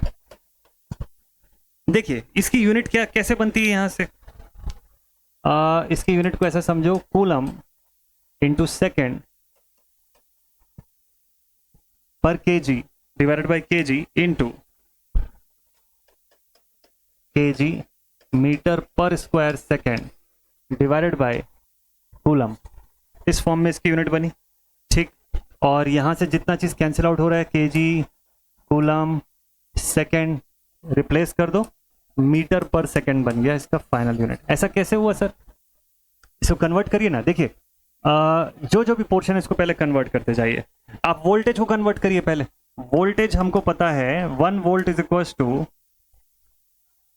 जूल्स के फॉर्म में कन्वर्ट कर लो। 1 जूल की एनर्जी लगी चार्ज को मूव कराने में, तो 1 joule per coulomb, joule per coulomb में कन्वर्ट किया। अब जूल्स को क्या कर लीजिए, न्यूटन मीटर वाले फॉर्म में कन्वर्ट कर लीजिए, जूल्स को फोर्स वाले फॉर्म में कन्वर्ट कर लीजिए, वर्क डन के फॉर्म में कन्वर्ट कर लीजिए इस हिसाब से, और वहां से फिर उसको केजी के फॉर्म में कन्वर्ट करें, केजी मीटर पर सेकंड वाले फॉर्म में कन्वर्ट हो जाए। तो ऐसे स्टेप बाय स्टेप आप कन्वर्ट करते जाएंगे तो आपको मीटर पर सेकंड का एक्सप्रेशन यहां से दिखाई देगा। ठीक है, तो इस वजह से ड्रिफ्ट वेलोसिटी। खैर ये तो हो गया कन्वर्जन और ये सारी चीजों की बात। बता क्या रही है ये, क्या बताने की कोशिश कर रहा है? ठीक है, ड्रिफ्ट वेलोसिटी हमको क्या बता रहा है, ड्रिफ्ट वेलोसिटी क्या बता रहा है यहाँ से, इस पूरे एक्सप्रेशन से क्या समझ में आ रहा है आपको ड्रिफ्ट वेलोसिटी के बारे में, का कंक्लूजन क्या निकला वो चीज। चलिए मैं आपको ड्रिफ्ट वेलोसिटी का पहले करंट डेंसिटी के हिसाब से रिलेशन बताता हूं। With respect to current density J, drift velocity का करंट डेंसिटी के रिस्पेक्ट में क्या रिलेशन आता है, वो एक पॉइंट ये भी है, इसको भी देख लीजिए। सारी इंपॉर्टेंट चीजें आपको करवाऊंगा मैं, जितना चीज आपको जानना जरूरी है एग्जाम के पॉइंट ऑफ व्यू से, क्योंकि यूनिवर्सिटी वाले बच्चों के लिए भी काम का है, इसीलिए। तो सर करंट डेंसिटी क्या होता है? करंट डेंसिटी जे जो होता है that is expressed as current per unit area. Current की यूनिट एम्पियर्स और एरिया इन मीटर स्क्वायर। तो करंट डेंसिटी का यूनिट समझ में आ गया, एम्पियर पर स्क्वायर मीटर, ये तो समझ में आता है हम। ठीक है, अब अगर इलेक्ट्रॉन मूव कर रहा है, for a moving electron, for a moving electron, we know that एक मूविंग इलेक्ट्रॉन के केस में हम लोग क्या बताते हैं कि करंट डेंसिटी J जो है it is given as, moving electron है ना, स्टेशनरी नहीं है। कैसे बताएंगे? J is equal to charge density multiplied with drift velocity. देखिएगा बहुत अच्छा कंक्लूजन अभी निकल के आएगा। दो चार चीजें बताऊंगा, थोड़ा सा समय जरूर लगेगा लेकिन परफेक्ट पढ़ के जाएंगे एकदम परफेक्ट वे में। तो that is given as charge density into the drift velocity. Charge density per unit volume क्या होता है? Charge density per unit volume, इसी को तो हम लोग NE के फॉर्म में बताते हैं, इसी को तो हम लोग NE हैं, charge density per unit volume. N क्या है? नंबर ऑफ इलेक्ट्रॉन पर यूनिट वॉल्यूम। N क्या है यहाँ पर? N is number of electron पर यूनिट वॉल्यूम, इसीलिए इसको मीटर क्यूब में शो करते हैं। और E तो आप सबको पता है, चार्ज होना इलेक्ट्रॉन। ठीक है, डन। अब अगर सपोज कर लीजिए हम लोग इसको एवरेज ड्रिफ्ट वेलोसिटी से मल्टीप्लाई करते हैं, तो एवरेज ड्रिफ्ट वेलोसिटी भी को और क्या लिख सकते हैं? J अपॉन चार्ज डेंसिटी, ये भी तो लिख सकते हैं ना। अच्छा, तो इसका मतलब हम लोग इसको क्या लिख सकते हैं? देयरफॉर, अब इसी एक्सप्रेशन से ड्रिफ्ट वेलोसिटी निकालने की बात कर रहा हूं मैं, ठीक है, दूसरा तरीका है। Therefore we can say that J is equals to NE into A into VD। इसी एक्सप्रेशन से है charge density multiplied with drift velocity, तो A इंटू VD के फॉर्म में एक्सप्रेशन हमारा बना। ठीक है, तो अभी एरिया का एक्सप्रेशन नहीं आया है तो NE इंटू VD रहने देते हैं। नहीं तो आप पूछोगे कि सर एरिया कहां से आ गया, चलो एरिया अभी नहीं आएगा, इंटू VD खाली लिखिए आप। ठीक है, डन। अच्छा ठीक है भाई, अब सपोज कर लीजिए मुझे इक्वेट करना है दोनों को, तो मैं लेफ्ट हैंड साइड को भी थोड़ा सा डिकोड कर लेता हूं। J क्या होता है? अरे J तो करंट डेंसिटी होता था sir, I upon A, current per unit area. लिख देता हूं यहां पे, therefore I upon A is equal to NE VD। अब समझ में आया A कहां से आया था? अच्छा, तो अब यहां से अगर मुझसे कोई पूछता है कि बताओ सर VD का एक्सप्रेशन क्या होगा, so I will get drift velocity, average drift velocity as I upon NE into A। तो अब वो जो पहले पेज में मैंने फॉर्मूला लिखवाया था आपको ड्रिफ्ट वेलोसिटी का, वो समझ में आया कि कैसे बन रहा है? ये देखिए, यहां कहीं पे मैंने आपको ड्रिफ्ट वेलोसिटी का एकदम शुरुआती फॉर्म में एक्सप्रेशन लिखवाया था। VD is equal to I upon NA into E। आ गया ये फॉर्मूला सेम टू सेम। समझ आया कैसे बनता है ये पूरा एक्सप्रेशन समझते हुए स्टेप बाय स्टेप अगर आप बनाएंगे तो इस रिजल्ट पे जरूर आएंगे। तीसरा इंपॉर्टेंट फॉर्मूला ड्रिफ्ट वेलोसिटी के केस का। ठीक है, कंक्लूजन क्या निकला? इसका भी एक्सप्रेशन वही, इसका भी यूनिट मीटर पर सेकंड ही है, सभी का मीटर पर सेकंड ही होगा। ड्रिफ्ट वेलोसिटी है, वेलोसिटी का एक्सप्रेशन तो मीटर पर सेकंड में ही आएगा ना। कंक्लूजन क्या बताता है? करंट बढ़ेगा, ड्रिफ्ट वेलोसिटी बढ़ेगी। अब काम का चीज यहीं पे है पूरा, जितना कुछ इतना मेहनत से जो पढ़े हैं इसका कंक्लूजन अब यहां पे लिखेंगे। AJ में इससे क्वेश्चन पूछता है, जो कंक्लूजन मैं अभी आपको लिखवाऊंगा उससे। Conclusion number 1, current increases, VD increases. पक्का VD इंक्रीज होगा? बिल्कुल सही। करंट इंक्रीज होगा तो ड्रिफ्ट वेलोसिटी बढ़ेगी। ठीक है, एरिया ऑफ कंडक्टर इंक्रीज होगा तो क्या होगा? एरिया ऑफ कंडक्टर अगर मैं बढ़ाऊंगा तो क्या अभी भी ड्रिफ्ट वेलोसिटी बढ़ेगी? क्या नहीं बढ़ेगी। Then drift velocity will reduce. ऐसा क्यों सर? नहीं, फॉर्मूले से मत बताओ, थ्योरेटिकली समझाओ ऐसा क्यों हो रहा है। ऐसा इसलिए हो रहा है क्योंकि जब मैं एरिया ऑफ कंडक्टर को बढ़ाता हूं तो मेरे पास फ्री स्पेस बढ़ता है एटम्स के बीच में। फ्री स्पेस अगर इंक्रीज हो जाएगा तो कोलिजन कम होगा वहां पे। ठीक है, फ्री स्पेस इंक्रीज होगा तो क्या होगा? कोलिजन कम होगा, ज्यादा स्पेस मिलेगा इनको मूव करने के लिए, तो ड्रिफ्ट की वेलोसिटी जो है वो रिड्यूस हो जाएगी इस वजह से। अच्छा ठीक है, और क्या होता है? नंबर ऑफ इलेक्ट्रॉन अगर ज्यादा है, higher the number of electron per metre cube, lower will be drift velocity. अब ये क्या नया चीज है सर? हाँ जी बिल्कुल, कंडक्टर का मैंने आपको बताया 10⁻28 पर मीटर क्यूब होता है। मैंने 8 कहीं पे लिखवा दिया क्या गलती से? इसको 28 कर लीजिएगा। जैसा लग रहा है कि 28 लिखा के फिर मैंने शायद चेंज करवाया था किसी पॉइंट पे। Free electrons in a conductor, इसको सुधार लीजिएगा, 10⁻28 ही सही है। पहले तो सही लिखवाया था मैंने, पता नहीं क्या मेरे माइंड में आया जो मैंने चेंज करवाया।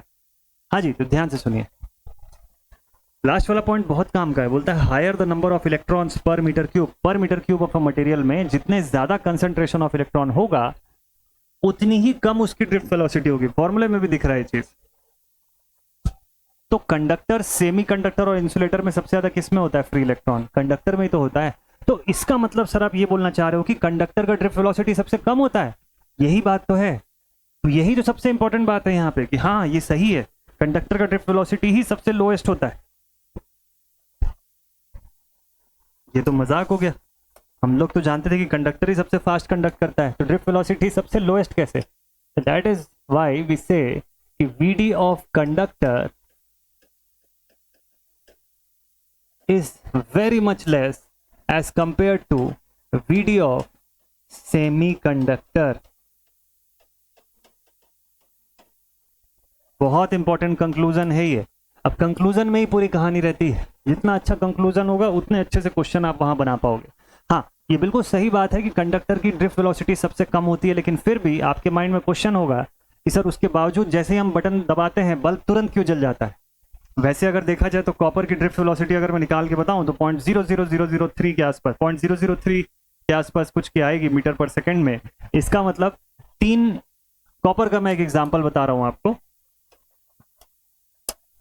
फॉर एन एग्जाम्पल कॉपर की मैं बात करूं, लगभग 3 mm पर सेकेंड के आसपास, यानी कि 3 मिलीमीटर उसका इलेक्ट्रॉन मूव करेगा 1 सेकेंड में। इस हिसाब से अगर कॉपर का तार लगा हुआ है तो मेरे रूम का बल्ब जलने में मैं बटन दबाऊंगा तो हो सकता है कि 3-4-5 सेकेंड के बाद जलेगा वो बल्ब, बट ऐसा होता नहीं है ना। होता क्या एक्चुअल में, आप बटन दबाते हैं और तुरंत लाइट ऑन हो जाती है। क्यों ऐसा होता है? इसके पीछे रीजन कुछ और है। क्या रीजन है? देखिए, हमारा जो मेटालिक कंडक्टर जो होता है ना, मेटल्स जो होते हैं, आपको पता है इसके अंदर फ्री इलेक्ट्रॉन बहुत ज्यादा संख्या में होते हैं। मैंने पहले ही आज आपको बताया था बॉन्ड फॉर्मेशन के अंदर कि एक सी ऑफ इलेक्ट्रॉन होता है जो आयंस बीच में होता है और चारों तरफ सी ऑफ इलेक्ट्रॉन भरा होता है। अब सी ऑफ इलेक्ट्रॉन है तो इसको ऐसा समझिए कि आपके पास एक पानी का पाइप है जो पूरी तरह से पानी से भरा हुआ है। इसके अंदर पूरा वाटर है लेकिन फ्लो नहीं हो रहा है, अभी आपने बंद कर रखा है इसको, ठीक है। अब बाहर से मैं अगर एक ड्रॉप ऑफ वाटर भी अगर यहां पे भेज दूंगा तो यहां से तुरंत पानी बहना शुरू हो जाएगा, तुरंत दूसरा ड्रॉप बाहर निकल जाएगा with in no time. Actually ये पूरा चीज स्पीड ऑफ लाइट पर चल रहा होता है। Speed of light that is 3 × 10⁸ metre per second. इस स्पीड से ये पूरी गतिविधि, पूरी चीज जो है वो ऑकर होती है।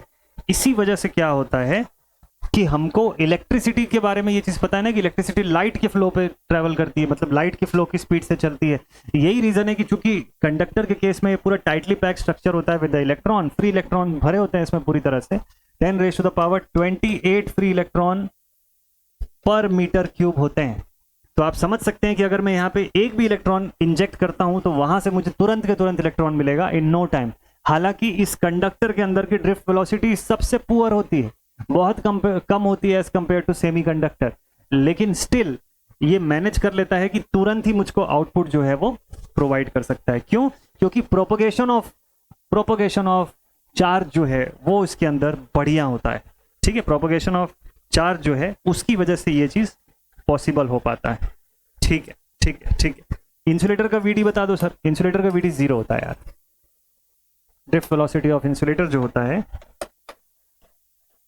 VD of insulator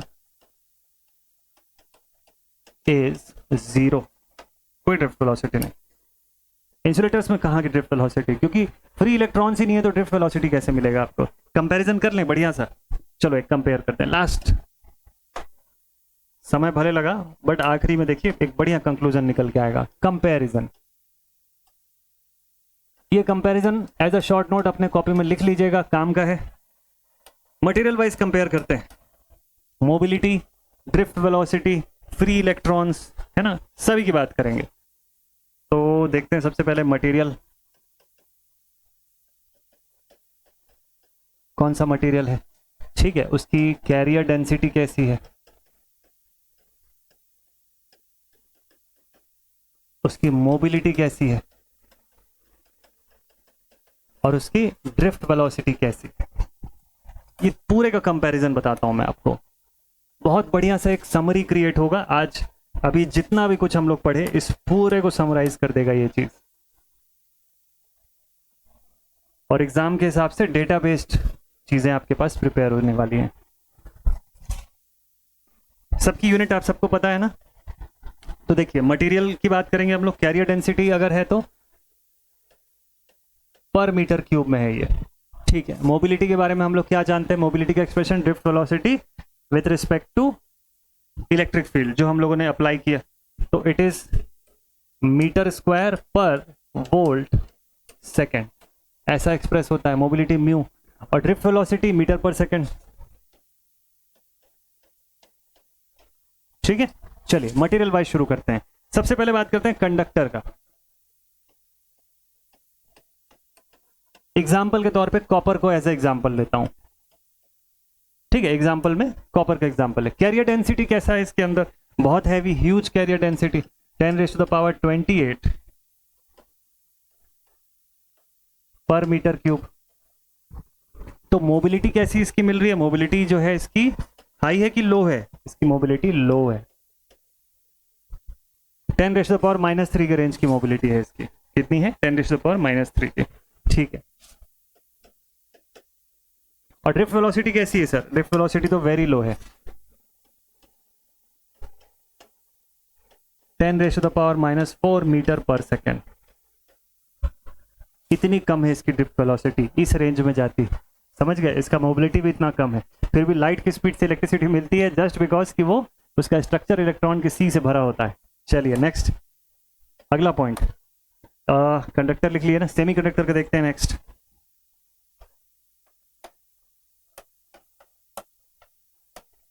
semi conductor कौन सा, सिलिकॉन, वो भी डोप्ड कंडीशन में, प्योर सेमी कंडक्टर नहीं, इंट्रिंसिक नहीं, डोप्ड सेमी कंडक्टर की बात करेंगे तभी हमको वहां बाकी चीजें मिलेंगी।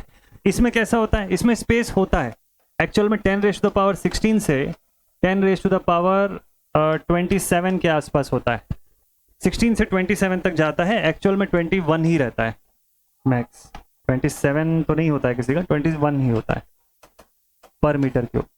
मोबिलिटी इसके कंपैरिजन में हाई रहती है, किसके, कंडक्टर के कंपैरिजन में, मॉडरेट टू हाई,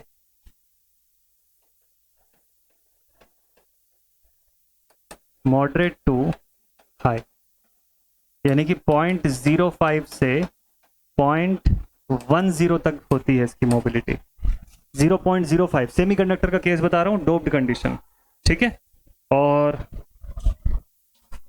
वीडी तो बहुत हाई रहती है, वेरी हाई, मतलब टेंस और हंड्रेड्स के रेंज में होती है, 10 और 100 की रेंज में चली जाती है इसकी ड्रिफ्ट वेलोसिटी, बहुत हाई रहती है, ठीक है। इंसुलेटर का केस तो बताने की जरूरत नहीं, आप सब जानते हैं। इंसुलेटर का कंडीशन ऐसा होता है, carrier density 0, nearly 0, mobility 0, drift velocity 0, सभी चीज में 0 लिख सकते हो आप इसके अंदर, ठीक है। और ये 0 ड्रिफ्ट वेलोसिटी तब तक रहेगी जब तक ब्रेक डाउन नहीं हो जाता, क्योंकि हम लोग ब्रेक डाउन के स्टेट तक उसको फोर्स कर सकते हैं चाहे तो आप लिख सकते हो 0 until break down, until break down. काफी कुछ पढ़ लिया आज की क्लास में, एक कंपैरिजन टेबल लास्ट था as a summary. I hope आज जितना कुछ पढ़े उसको बहुत अच्छे से आप लोग समराइज कर पाएंगे माइंड में। रिवीजन करिएगा, मैं बहुत सारा चीज आपको एक साथ पढ़ा रहा हूँ क्योंकि कम समय में ज्यादा से ज्यादा टॉपिक करवाना चाहता हूँ मैं आपको। मैं नहीं चाहता कि खूब सारे n नंबर ऑफ लेक्चर दिखें, 80-100 लेक्चर्स, और कंटेंट जो है उतना ही कवर हो। कम लेक्चर्स दिखें, थोड़ा टाइम भले ज्यादा लगे, अगर आप बैठे हैं तो एक फ्लो में आप 1-1.5 घंटे के अंदर उतनी सारी चीजें पढ़ लेंगे जिसके लिए आपको 2-3 अलग अलग वीडियो देखना पड़े, तो वो सब नहीं करना है, ठीक है, तो आई होप इतनी चीज़ों से आपको प्रॉपर समझ में आया होगा। एक आध मैं आपको क्वेश्चन बताता हूँ जल्दी से कि कौन कौन से क्वेश्चन आए पास्ट में, प्रीवियस ईयर में इस टॉपिक के ऊपर, सो दैट आपको एक अच्छा सा गुड अमाउंट का आइडिया जो है वो मिल जाएगा। ठीक है। टिपिकल वैल्यू ऑफ ईजी जो है वो मैं आपको दिखा दिया था इसमें, ठीक है।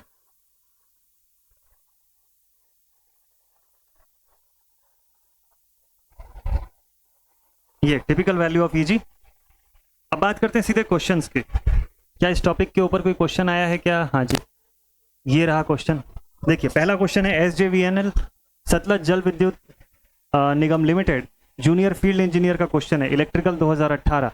बोलता है by which type of bond are the various atoms in semiconductors like silicon and germanium bound together. कौन से टाइप की बॉन्डिंग होती है? Right answer is covalent bonding होती है इनके अंदर, ठीक है। कोवेलेंट बॉन्ड सेमीकंडक्टर्स यानी कोवेलेंट बॉन्ड, क्लियर, ठीक है। चलिए नेक्स्ट क्वेश्चन लेते हैं। Which of the following is correct? इसमें से कौन सा ऑप्शन सही है? BHEL engineer trainee 2023। पहला ऑप्शन बोलता है कोवेलेंट बॉन्ड एक सेकेंडरी बॉन्ड होता है। दूसरा बोलता है हाइड्रोजन बॉन्ड एक प्राइमरी बॉन्ड है। थर्ड सेज आयोनिक बॉन्ड एक सेकेंडरी बॉन्ड होता है। और लास्ट ऑप्शन बोलता है मेटालिक बॉन्ड एक प्राइमरी बॉन्ड होता है। कौन सा ऑप्शन करेक्ट है इसके अंदर?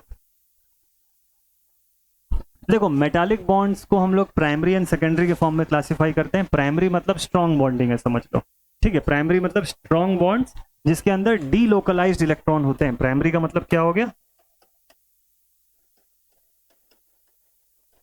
आपके समझने के लिए बता दूं, प्राइमरी का मतलब हो गया strong bonds with delocalised electrons, इसी को प्राइमरी बोल रहे हैं यहां पे, ठीक है। जैसे कि हाइड्रोजन बॉन्ड्स है, हाइड्रोजन के जो बॉन्ड्स होते हैं ना वो सेकेंडरी बॉन्ड्स होते हैं। वीक बॉन्ड्स जो होते हैं वो सेकेंडरी होते हैं। Secondary are the weaker bonds, ठीक है। तो वीकर बॉन्ड जैसे कि इंटरमोलिकुलर बॉन्ड्स होते हैं। सेकेंडरी मतलब वीक बॉन्ड्स, जैसे कि इंटरमोलिकुलर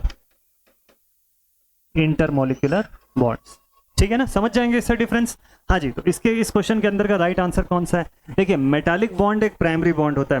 मेटल्स के अंदर का जो बॉन्ड क्रिएट होता है मेटल्स का आपस में, वो बहुत स्ट्रॉन्ग रहता है। तो this option is right.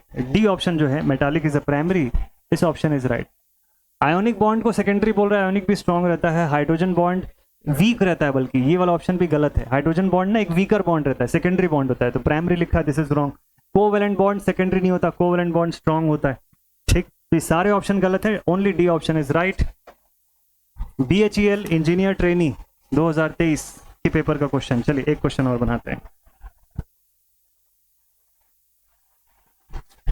The drift velocity of electrons in silicon is, first option बोलता है, मार्च 2017 SSC का क्वेश्चन है ये। Drift velocity of electron in silicon is proportional to the electric field for all the value of electric field। अच्छा, दूसरा option बोलता है is independent of the electric field, उसको इलेक्ट्रिक फील्ड से कोई मतलब नहीं है। Increases at low value of electric field and decreases at high value of electric field, यानी कि नेगेटिव डिफरेंशियल रेजिस्टेंस होता है। D option says increases linearly with the electric field at low value of electric field and gradually saturate हो जाता है higher value of electric field पे। ये option जो है ना, ये बहुत बढ़िया लग रहा है मुझे। चलिए समझे क्या राइट आंसर होगा इस क्वेश्चन का? एक्चुअल में करेक्ट आंसर यही है। समझाता हूं इसका कंडीशन आपको। देखिए लो इलेक्ट्रिक फील्ड पे, एट लो इलेक्ट्रिक फील्ड, हमको पता है VD जो होता है वो क्या फॉलो करता है लो इलेक्ट्रिक फील्ड पे? म्यू ई की कंडीशन को फॉलो करता है, ठीक है। म्यू ई को फॉलो कर रहा है मतलब इलेक्ट्रिक फील्ड के हिसाब से लीनियर दिख रहा है ना हमको। ये जो ग्राफ बनेगी ऐसी लीनियर चल रही है। ये कब तक जारी रहता है? जब तक लो इलेक्ट्रिक फील्ड है तब तक, ठीक है। सेमीकंडक्टर में भी हायर फील्ड स्कैटरिंग जो होती है, हायर फील्ड से स्कैटरिंग जो होती है वो इंक्रीज हो जाती है और कैरियर जो होते हैं वो मैक्सिमम वेलोसिटी पे पहुंच जाते हैं। कैरियर्स कहां चले जाते हैं? मैक्सिमम वेलोसिटी मतलब सैचुरेशन के स्टेट पे चले जाते हैं वहां से। तो यही चीज की बात कर रहा है। और सिलिकॉन क्या है? सिलिकॉन एक सेमीकंडक्टर है, तो यही सेम थ्योरी इस पर भी लागू होती है। तो जब मैं, देखिए इनिशियली तो लीनियरली चल रहा है विद इलेक्ट्रिक फील्ड, देख लीजिए वहां से VD = μE लागू होगा इसके ऊपर at low value of electric field. लेकिन जैसे जैसे ग्रेजुअली मैं higher value of electric field लगाऊंगा तो कैरियर सैचुरेशन यहाँ से होना शुरू हो जाता है, जिसकी वजह से तो वीडी भी सैचुरेटेड फॉर्म में दिखाई देता है, तो gradually saturates at the higher value of electric field. बहुत प्यारा टेक्निकल क्वेश्चन है ये। अच्छा, यही सेम क्वेश्चन जानते हो, गेट 1997 का क्वेश्चन है ये सेम क्वेश्चन सेम डेटा के साथ गेट 1997 डबल ई में पूछा हुआ क्वेश्चन है, क्योंकि मुझे याद है ये क्वेश्चन मैंने करवाया था किसी को किसी सेशन में, तो इसलिए मुझे ध्यान में है कि ये सेम क्वेश्चन को वहां मैंने बताया था कि गेट का क्वेश्चन है ये करके। ठीक है, अभी एसएससी में भी 17 के पेपर में पूछ लिया है, गुड क्वेश्चन है, बहुत अच्छे लेवल क्वेश्चन है। ठीक है, समझ जाएंगे इस पॉइंट को। तो चलिए और एक लास्ट सवाल और बनाते हैं आज की क्लास का।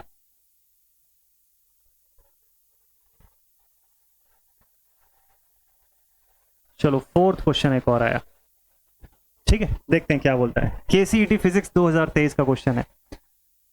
For a given electric current the drift velocity of conduction electron in a copper wire is VD. ठीक है, कोई गिवन इलेक्ट्रिक करंट हम लोग अप्लाई कर रहे हैं आई, उसके लिए ये मान लीजिए कि कॉपर वायर में drift velocity of conduction electron जो है वो वीडी है और उसकी मोबिलिटी को म्यू मान लिया। अब बताइए कि जब करंट को इंक्रीज किया at a constant temperature, temperature constant है, करंट बढ़ा रहा हूं, क्या इफेक्ट दिखेगा? फर्स्ट ऑप्शन बोलता है वीडी भी इंक्रीज होगा और म्यू कांस्टेंट रहेगा, मोबिलिटी कांस्टेंट रहेगी। दूसरा ऑप्शन बोलता है वीडी तो सेम रहेगा और मोबिलिटी बढ़ जाएगी। थर्ड ऑप्शन से इसकी ड्रिफ्ट वेलोसिटी डिक्रीज होगा लेकिन मोबिलिटी सेम रहेगी। लास्ट ऑप्शन बोलता है कि VD remains the same but mu decreases. How is it possible? भाई वीडी इंक्रीज होगा, मैं क्या कर रहा हूं यहाँ पे समझिएगा, करंट को बढ़ा रहा हूं ना, तो करंट बढ़ेगा तो वीडी का क्या होगा? अरे मेरे पास इक्वेशन है ना, V d is equal to I upon N E A. तो आई को बढ़ाने से वीडी क्यों नहीं बढ़ेगा? वीडी तो बढ़ेगा। यहां बोलते सेम, यहां बोलता है वीडी डिक्रीजेस, यहां बोलता है वीडी रिमेन सेम, तीनों ही ऑप्शन गलत है। वीडी विल इंक्रीज, यही ऑप्शन बच सकता है यहाँ पे, and mu remains the same. हाँ ये सही है, मेटल की प्रॉपर्टी है ना, स्कैटरिंग एंड टेम्परेचर का एस्पेक्ट है यहाँ पे। ठीक है, म्यू क्या होता है? वीडी अपॉन ई। म्यू क्या होता है? वीडी अपॉन ई। तो क्या म्यू क्यों सेम रहेगा फिर? ठीक है, देखो इंक्रीजिंग करंट अगर सेम कंडीशन पे किसी कंडक्टर के अंदर, उस इंक्रीजिंग करंट मतलब लार्जर इलेक्ट्रॉन फ्लो, इलेक्ट्रॉन का फ्लो बढ़ गया यहाँ पे, लार्जर ड्रिफ्ट वेलोसिटी। ठीक है, तो वीडी इंक्रीज होगा और म्यू एसेंशियली सेम रहेगा। कांस्टेंट टेम्परेचर है ना, टेम्परेचर का इफेक्ट भी होता है इसके ऊपर, तो कांस्टेंट टेम्परेचर पे मोबिलिटी जो होती है वो फिक्स रहेगी, उस चेंज नहीं होती है, डिपेंड करती है, क्योंकि मोबिलिटी ना एक्चुअल में मटेरियल की प्रॉपर्टी के हिसाब से चलती है, तो इसलिए मोबिलिटी यहाँ पे कांस्टेंट रहेगी। बहुत अच्छा क्वेश्चन, आई होप इसका कंसेप्ट अब तक पहुंचा होगा सही से। चलो इतने बना लिए, तो एक सवाल और है, उसको भी बना ही लेते हैं। ये क्वेश्चन आप लोगों के लिए छोड़ दूं क्या मैं? आप लोग बोलोगे सर टफ वाला क्वेश्चन छोड़ दिया हमारे लिए, हाँ न्यूमेरिकल क्वेश्चन छोड़ दिया। ईएससी का क्वेश्चन है, ईएससी का क्वेश्चन इंजीनियरिंग सर्विसेज का सवाल है, घबराना नहीं है, एकदम सिंपल क्वेश्चन है।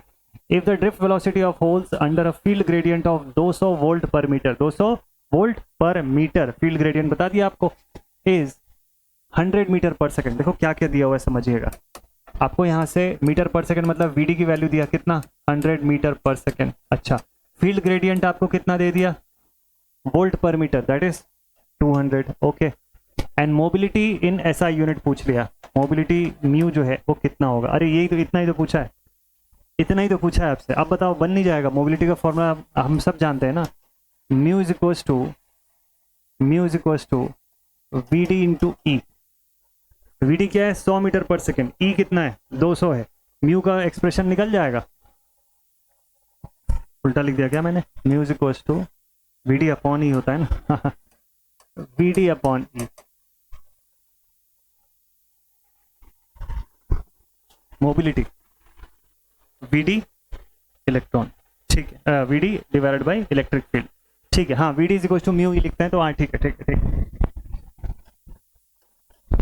डेटा पुट कर दीजिए, आंसर आ जाएगा, म्यू का एक्सप्रेशन आ जाएगा 100, वीडी कितना है 100 सेकेंड, डिवाइडेड बाय ई का एक्सप्रेशन कितना है 200, पुट कर दीजिए, कितना आ गया 0.5। मोबिलिटी है तो ये हो जाएगा मीटर स्क्वायर पर वीएस। कंप्लीट हो गया 0.5, आ गया आपका आंसर। अच्छा, ये मैं आप लोग को होमवर्क देने वाला था, मैंने ही बता दिया इसका answer. A option is the right answer. ESC का क्वेश्चन है, देखो इतना सिंपल है, इतना सिंपल क्वेश्चन, मस्त तरीके का क्वेश्चन है ना। इलेक्ट्रॉनिक्स 2012 का पेपर 1 का क्वेश्चन है ये, प्री का, ईएससी प्री का। तो इस तरीके के क्वेश्चन अगर आप लोग बना पा रहे हैं तो मतलब समझिए आपको कंसेप्ट बहुत अच्छे से रीच हुआ। इस वीडियो को जहां जरूरत पड़े पॉज कर लीजिएगा, उस कंसेप्ट को लिख के एक बार फिर से सुनिएगा मैंने क्या बोला, तो पॉइंट आपको बहुत बेस्ट वे में क्लियर होगा। ठीक है, और ये क्वेश्चंस कराने का मेन मकसद यही है कि जो पढ़ रहे हैं उसको समराइज कर सको, आप देख सको कि उसका एप्लीकेशन उसका क्वेश्चंस में कैसे हो रहा है। ठीक है, तो आपको एक बेटर आइडिया मिल पाएगा एग्जाम की तैयारी करने के पॉइंट ऑफ व्यू से। सो आई होप ये बेसिक इलेक्ट्रॉनिक्स की सीरीज को आप एंजॉय करेंगे। जितना भी समय लगे एक वीडियो को देखने में देखिए, लेकिन बेस्ट कंटेंट पढ़िए, ये इंपॉर्टेंट है आपकी प्रिपरेशन के लिए। तो चलिए आज का सेशन अब यहीं पर स्टॉप करते हैं, मिलते हैं कल के सेशन में। Till then take care all my dear students, और ऐसे ही मस्त तरीके से पढ़ाई करते रहिए। जय हिंद, गुड नाइट।